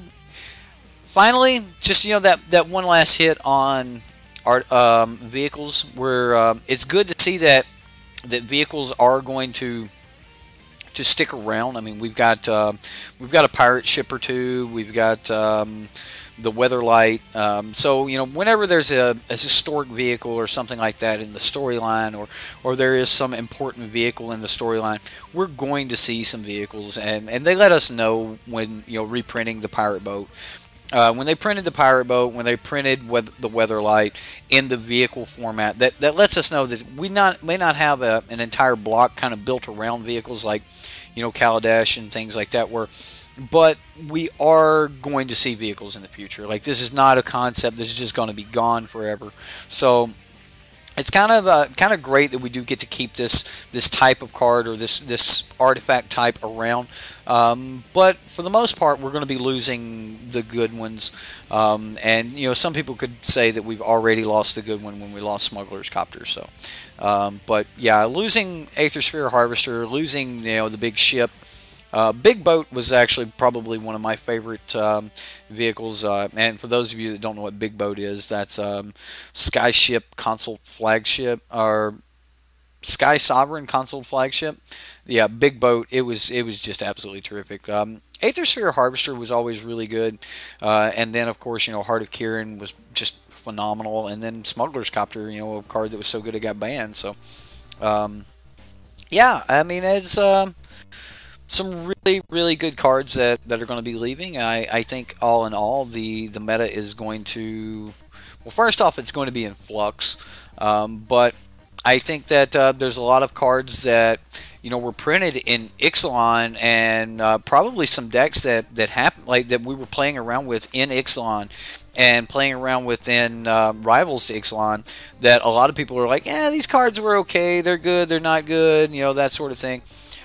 You know, if we were just looking at them in a vacuum, they were probably much better than they were in the meta themselves, which means that we should probably be revisiting those cards. So, yeah, all in all, I'm happy to see, like, vehicles go, but, you know, that's the thing. Dragon Smile is its name. Had to look it up, but yeah, mentioned by name. I don't know what you guys are talking about. Card that I think is going to pick up power that a lot of people weren't expecting or don't remember. Dire Fleet Poisoner. You guys remember this card? You guys think this card's good? Don't forget this card. You're going to swing straight into it. Some point in the next, like, 2 to 3 weeks, you're going to swing, and all of a sudden there's going to be a Dire Fleet Poisoner. And you're going to be like, oh yeah. Damn. Yep. That kills me. And it's going to happen. It's going to happen. Yeah, Ambush Viper, right? Like, this is a card. This is 100% a card. I pointed out because, let's move on. Let me just slide this over here so I can point to Muldrotha. During each of your turns, like, so I can play this on your turn and kill something of yours and let this thing die. Then I can play it as a combat trick on my turn? What? What? Seems good. Right? I don't know. I really think there's certain pirates that are going to be getting much stronger. By the way, this is my Sultai Muldrotha list that I've been tinkering with over the last couple days. Really liking Journey to Eternity in the deck. Really liking the this is one of my favorite cards in the deck as Araska Relic. I highly recommend it if you're going to be running Muldrotha. You want to build Jund Pirates and splash solely for Vraska Relic Seeker.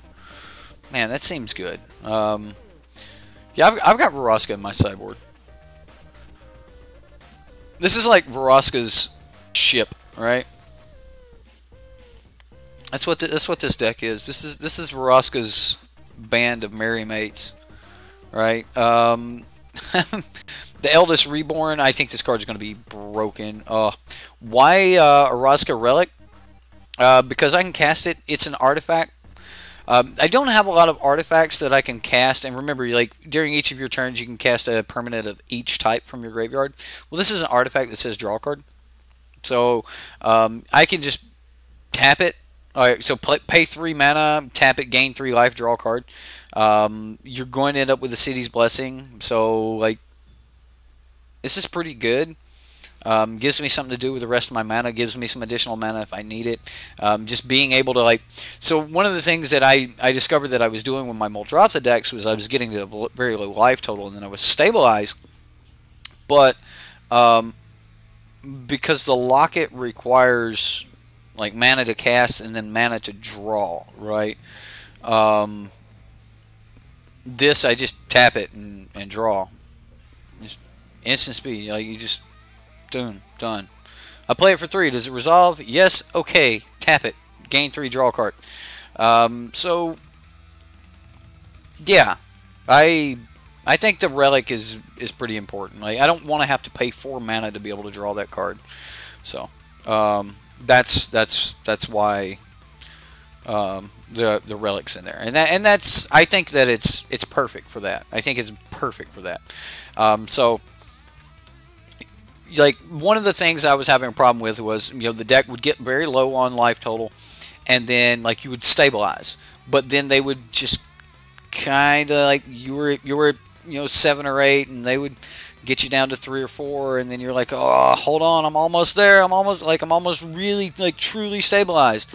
And once you can just start, like, you know, I'm just going to gain 3 this turn, and then, like, play Land of Worlds. I'm going to gain 3 and just, like, play this Hostage Taker, and I'm just going to gain 3 and do this. And you start doing that every turn, and things would get really good for you very, very quick.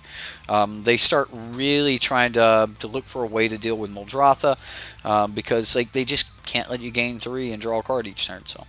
I really liked Vraska Relic, and like this is close to where I want to be. Now this is my rotation proof deck, guys. I know. I was like, where do I want to be if I didn't have any of the other new cards? Like, what do I want? And I wanted a bunch of silver bullets. I wanted a bunch of things. I don't have Glensleeve Siphoner anymore, so you know this is like the next best thing. At least you're guaranteed to draw the card. You lose the life, draw the card. So, like if this resolves, as soon as it resolves, you're just going to go ahead and like get that 1 card, and then from that point, it's just a blocker. But you know, at a later point, you're using like Muldrotha. You play a creature, you lose a life, draw a card, play your Araskan Relic, and then you gain 3 life, draw a card. So like things can get really, really good for you really quick. So yeah. What are the Watery Graves and Overgrown Tombs? Where are the Watery Graves and Overgrown Tombs? Like I said, this was my rotation-proof deck. I didn't have any of those in, and probably going to replace these here Evolving Wilds with some of that. So, again, I will have to update. I was wanting to just toy around with this idea. Yeah, I thought you don't believe in rotation-proof decks. I don't. And that's why we'll update this. But one of the things I did want to do was I wanted to... Yeah, I was toying around with updating it last night. That's why I've actually pulled it back onto my computer. Was I was like, okay, I want to see what this card really is. I want to know, you know, like how good this card is going to be in this deck. So I started updating everything, and I was starting to get it ready. But yeah, this is probably going to be one of the first decks that I run here in the new set. There are 3 decks. Oh no. Oh, oh my goodness. Ah, I can't do it. Oh, I can't do it. I don't wanna. I don't wanna do it. Oh, oh man, it hurts so bad. Ow. Okay. All right. Whew. All right. Bye, Tishar. It was fun. It was fun. Tishar's gone, guy. Like not Tishar, but Scrap Trawler. Scrap Trawler is gone. We lost it. Oh. How do I feel about the combo between a Johnny and the -2 a Ravenous Chupacabra enter the battlefield, as well as the new 2/5 Angel being able to be brought back? What? Okay. So let's look at cards in Standard right now. I'm just going to select all of current Standard here, so we don't accidentally pull up anything else.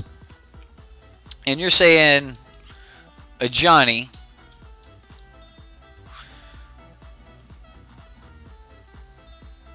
Yeah, like, so that's where you're getting me confused. Like, how are we a Johnnying back a Chupacabra? The new 2/5 Angel being able to be brought back.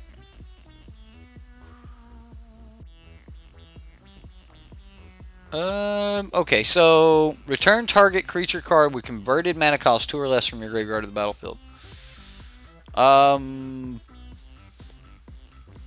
Yeah, that I don't. All right, so what's the 2/5 Angel?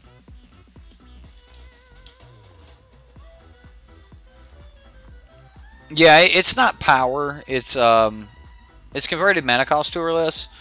Yeah, he's not actually a really good necromancer.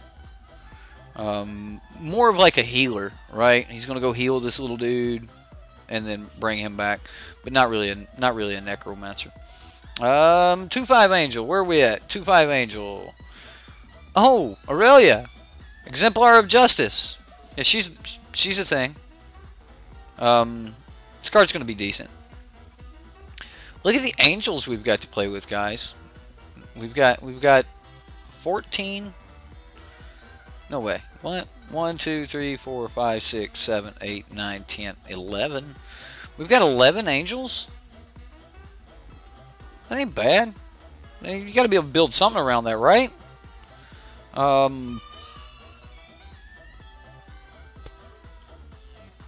we only on creatures? No, here it is. So you got 10 angels and one of them's a non-creature spell here, Divine Visitation. Who's building around this? A Johnny Necromancer. That's the white-black of Johnny. Yeah. A Johnny Necromancer. Boros Angels, everyone? Right? Let's do this. Let's do this. Angel of Dawn. It's going to be a lot of fun. It's going to be a lot of fun. More like an you killed Adanto. Nah, come on back. Right? That's what a Johnny does. Jeez, Adanto hasn't gone anywhere. I think those decks are going to be much, much stronger. Tylenus Summoner. The Summoner is going to be pretty good. Like, Summoner with Divine Visitation is going to be really good rush. I can see this being Rush's new pet card. His new 5 mana, this does nothing, but we're going to play it anyway, and like there's going to be a time where it's amazing, and we're just going to remember it forever for the holiness that it is. I think that if we can like construct a good token creation that doesn't cost us any mana on that you can have it put together by turn 4, then turn 5 this is actually going to be a turn 5 do something. Instead, like, all we need is to just be able to turn something sideways and make a token. And if you get 1/4/4, like, Guys to St. Traff will just tell you guys, if you get 1/4/4, even if that thing doesn't stick around, it's going to do some damage. And that happens with Guys to St. Traff all the time. I mean, you just one trigger and it's going to be great. Um, what? Talinali, see. I said what I said, madness. Tilinali? Tilinala? Man, I can't pronounce it. Anyway, fight me. Summoner plus that enchantment. Yeah, that's Rush's current pet.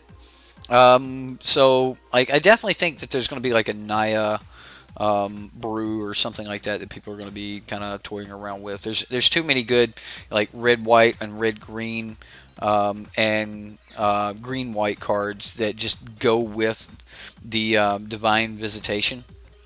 Whenever one or more creature tokens would be created under your control, that many 4/4 White Angel creature tokens with flying and vigilance are created instead. So you get this replacement effect.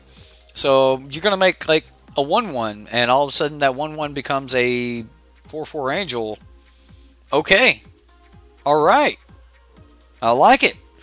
You're going to play this on turn 5, and you're going to have like this little... You're going to have this like little 1/1 that when it dies, you know, you're going to get a token or something like that. And because you like turn 5 just drop this, that 1/1 just... He's just walking through the battlefield like, that's right, ain't nobody killing me today. And, you know, you're just going to have this little... Where's he at? Where's he at? Haunted Witness, right? The Haunted Witness, like, you're just going to turn 5, like, just drop this angel enchantment. Your opponent's going to look at you, and you're going to look at him and go, swing for 1 with my Haunted Witness? And they go, hell no, I ain't blocking that. And it's like, it's just going to be a thing. I mean, or you're just going to be like, I guess you're not swinging for the next 2 turns, because if you do, I'm blocking with Haunted Witness. So, I mean, Martyr of Dusk is a thing, by the way. Just letting you guys know. It's a 2-mana one that does the same thing. Makes a vampire, right? So, anyway, you can make a soldier, you can make a vampire, it doesn't matter. But this will work as well. You can have like the marshal and things like that. You know, whenever this and at least 2 other creatures attack, create a 1/1 white soldier token.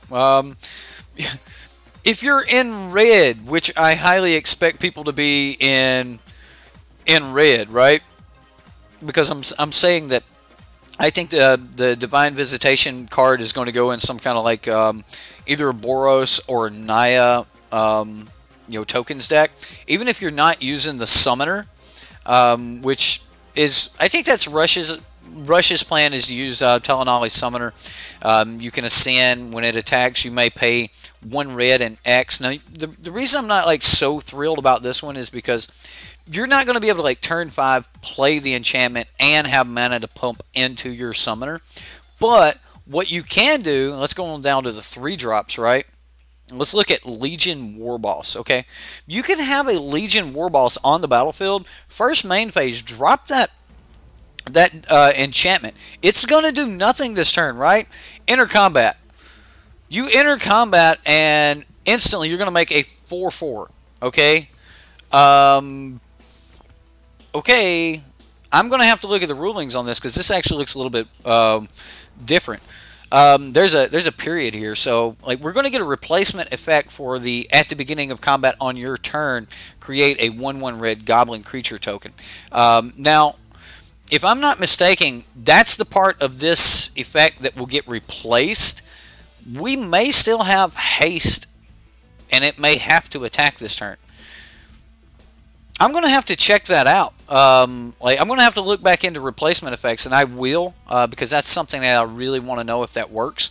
But you're going to be able to just go, hey, okay, I'm just going to drop this, and now I'm going to drop my enchantment next turn, enter combat phase. Let's go ahead and make a dude, make a 4/4, and pass the turn. Or like swing at you for 4 or whatever. So I am going to have to look at the timing on Legion Warboss, but I think that there's enough effects that you're going to be able to create a token within, you know, a priority or two after playing your turn 5 do nothing. So, and I think that's how the deck needs to be built. I think it needs to be built around not having that do nothing, right? There's a 4/4 cat knight makes 2 tokens. There you go. Like, you're going to be able to play cards like that, and you're going to be like, bam. I mean,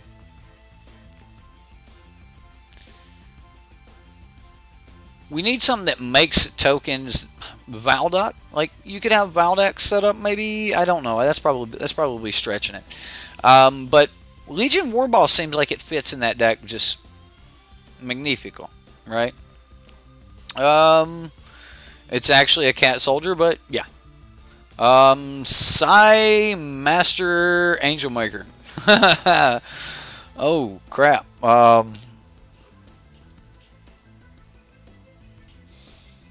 Play. So have Psy on the battlefield. Play your Divine Visitation. Play Mox Amber. Like, you still have to be able to cast something the turn that it comes on, and that's why I think that cards like Legion Warboss are going to be better. Like, you don't have to do anything. You can just already have it like set up for the moment that this 5 mana, like, if you're going to tap out for 5 mana, you're going to need to get something out of it. Yeah, Heroic Reinforcement, like, there's so many cards that are going to be broken with this that you could do if you already had this in play, guys. But I think where we're really going to get the most power out of Divine Visitation is going to be in those situations where we can get value out of it the turn that it comes down. And, like, yeah, of course you're going to be able to go Heroic Intervention on turn 6. You're going to be able to do a couple other things on turn 6. You're going to be able to convoke the dudes you currently have and, like, cast and entreat the angels on turn 6. Like let's not get it confused. Like, you can entreat the angels the turn after you play Divine Visitation. Getting anything the turn that you play Divine Visitation is going to be what's going to separate the good decks and the bad decks of people trying to build those. So, yeah. Cosmo, we have definitely been talking about Talanali's Summoner and, you know, how that would work. But, again, that just doesn't fit my criteria of cards like Legion Warboss, right? Izona? What does Izona do?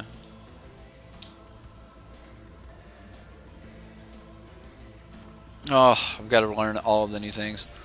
Okay, so yeah, you could turn 6 play Izona in a junk deck. Abzan. Abzan is the name of that. I still call Abzan colors junk. I don't know why. I mean, I do know why, but still. Yeah, so Polyraptor is a Nombo. Yeah, because then you wouldn't get a Polyraptor into a Polyraptor into a Polyraptor. You would get an Angel. Yeah. Test sign up again. Meh. All 3 mana. What? Yeah, I don't know if I don't think that this would be where we want to go, but yeah.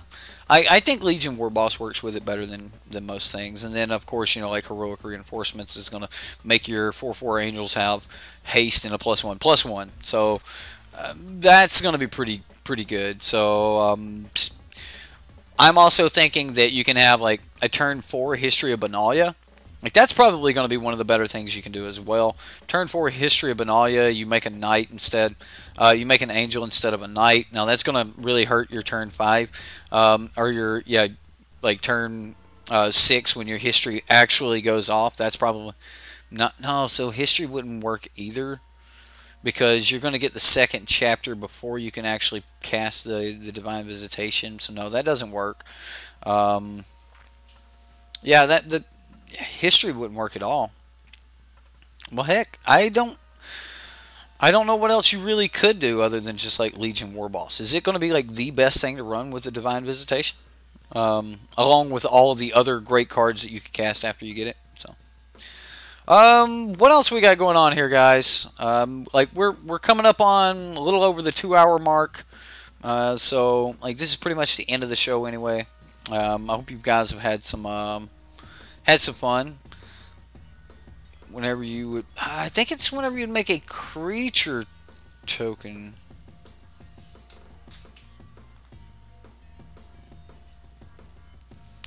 Whenever one or more creature tokens would be created under your control. So you're not going to be able to just make a treasure. Thorn Lieutenant wouldn't be bad. Again, that fits in the Naya colors that I was thinking of. Leonin War Leader. Now see, there we go. And that's on curve as well. So you could be like Legion War Boss, Leonin War Leader into a Divine Visitation, and crap would get wild. What, son? Lincoln's knocking on the door. Hey!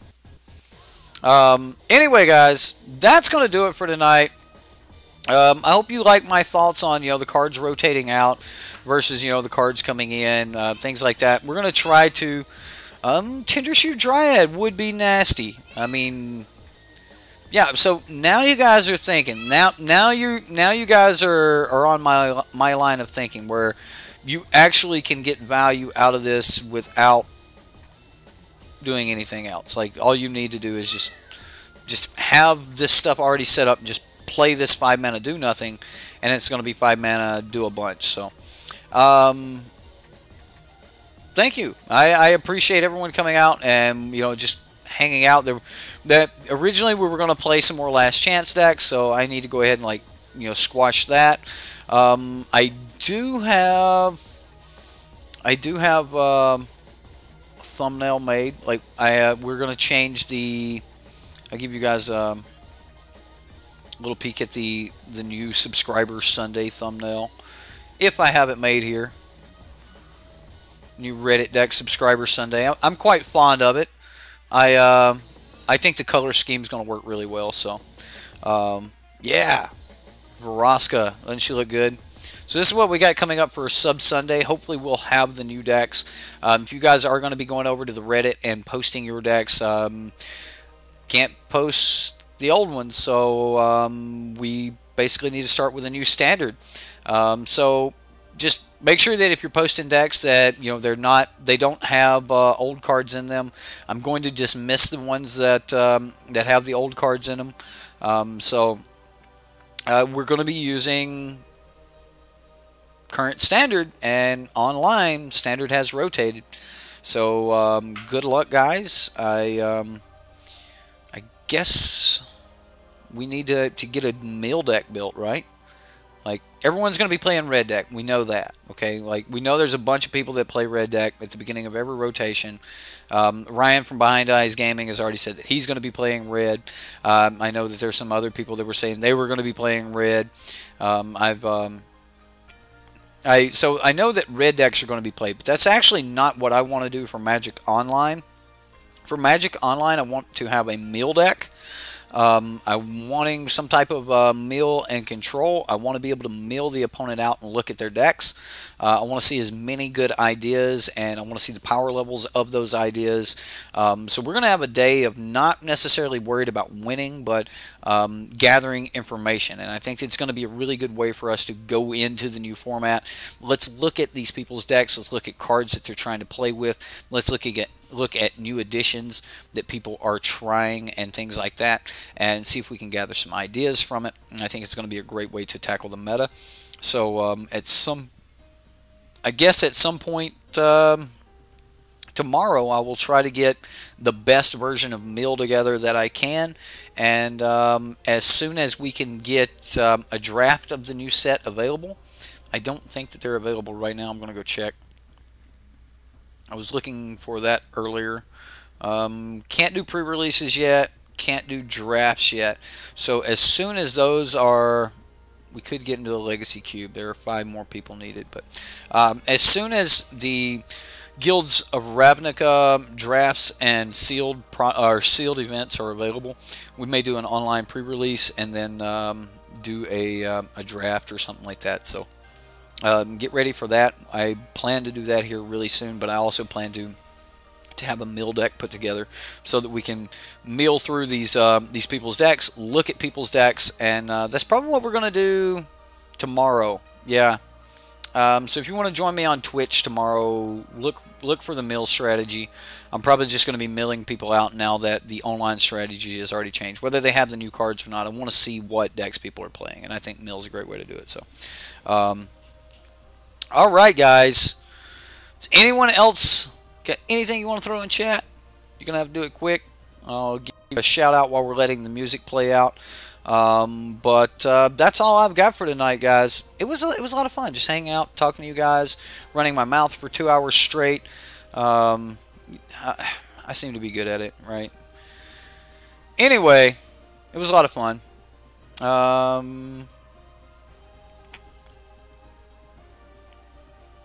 I'm not worried about winning or losing. Like, so tier 1 jank, like, don't think that I'm thinking of playing a mill deck for the rest of the block. I am thinking about playing a mill deck for 1 day to mill people's decks out and see if people are, like, see what strategies people are trying to run. I want to see as much of their deck as possible. Now I could just play, you know, some type of control or something like that, but I think that the mill thing would be fun. So, how do I send you the deck list? I sent you the deck list I sent you last night. manatraders won't let me use the new cards yet.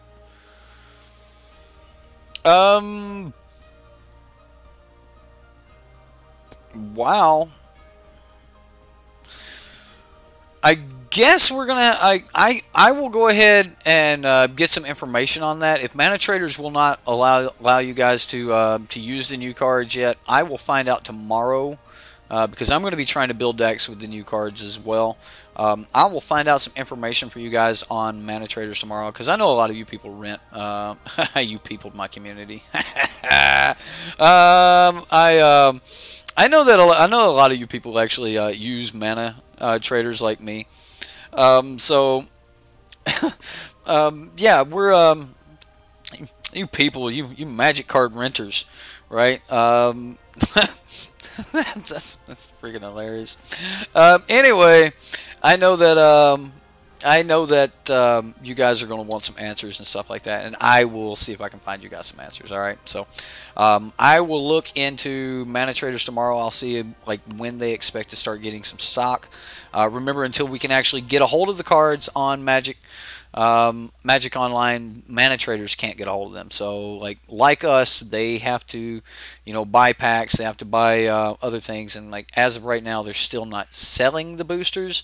So until they start selling boosters, we're not going to be able to get a hold of cards on manatraders. So as soon as boosters are for sale, you're going to be able to, you know, do drafts, things like that. People are going to be selling their cards. manatraders is going to be scooping up these cards, and then we're going to have, you know, quantity for rent. Normally takes about 24 to 48 hours after the cards are available for manatraders to actually have them available for rent, which is, in all reality, that's a pretty damn quick turnaround right there. You know, 24 to 48 hours, and you know, you're renting. That's normally pretty good. But I will get you guys some definite answers tomorrow. For those of you that have been thinking about signing up for manatraders, it's probably a really good time to do that. New formats coming out. A lot of people are going to be changing. You know, a lot of things are going to be changing hand. A lot of decks are going to be coming and going. People are going to be trying this and they're going to be trying that. You don't want to spend money on cards that may or may not be good. The meta may shift, and even though this is a good card, it may not fit very well in the meta. So if you guys want to, you know, rent from manatraders so that you just don't have to worry about it, and you go, okay, I've tested this online, now I know what I want, and then you go buy that deck in paper. manatraders is where it's at. So I highly recommend it. I'm telling you guys, like, I'm not just like your average shill, okay? Like, I'll shill for manatraders. I've got no problem shilling for a company that I like, right? Like, no crap, I have no problem shilling for a company that I like. Don't be putting TCG player links on my page, man. What are you doing, Madness? Have you ever seen anyone do that? Are you serious? Man,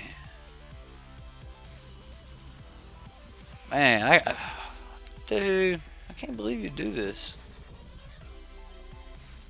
Have you ever gotten away with that? Ever? How did I just remove the comment? Oh, there's no way you have more power than me. Put you in timeout. All right. Bad madness. Bad madness. Madness. I'm gonna have to keep. It's all we can do. We can't remove it. It's there. Don't look at it, y'all. Don't go look at Madness's deck over on TCG Player. This is a manatraders place. All right. you didn't have to like. Yeah. Thank you. Thank you. You know what? Thank you. Don't do it again. If the link doesn't go, then don't cheat the link in. YouTube does not like links in chat, and there's a reason for it. Traffic. YouTube gives you a lot of credit for traffic. You get a stop, and stops are horrible. When you leave my channel to go look at anything that would stop your YouTube traffic, like so you go look at TCG Player, you go look at Goldfish, or you do something like that. Now if you go to another YouTube page, so if I send you to another YouTube page or something like that, that's fine, right? Because we didn't stop watching YouTube. However, if you leave to go look at a deck or something like that, then I'm actually getting negative hits for that. So that's why I was talking about in the other day about directing traffic and making sure you're getting something for directing traffic. Because when you do direct traffic, you are going to take a negative hit for sending someone to another page, right? So if you're going to take a negative hit, you better make sure that other page is giving you something for that traffic. So because you're going to take the hit on your analytics. So anyway, that's some more Daryl Eves thing. But yeah, he's created a monster.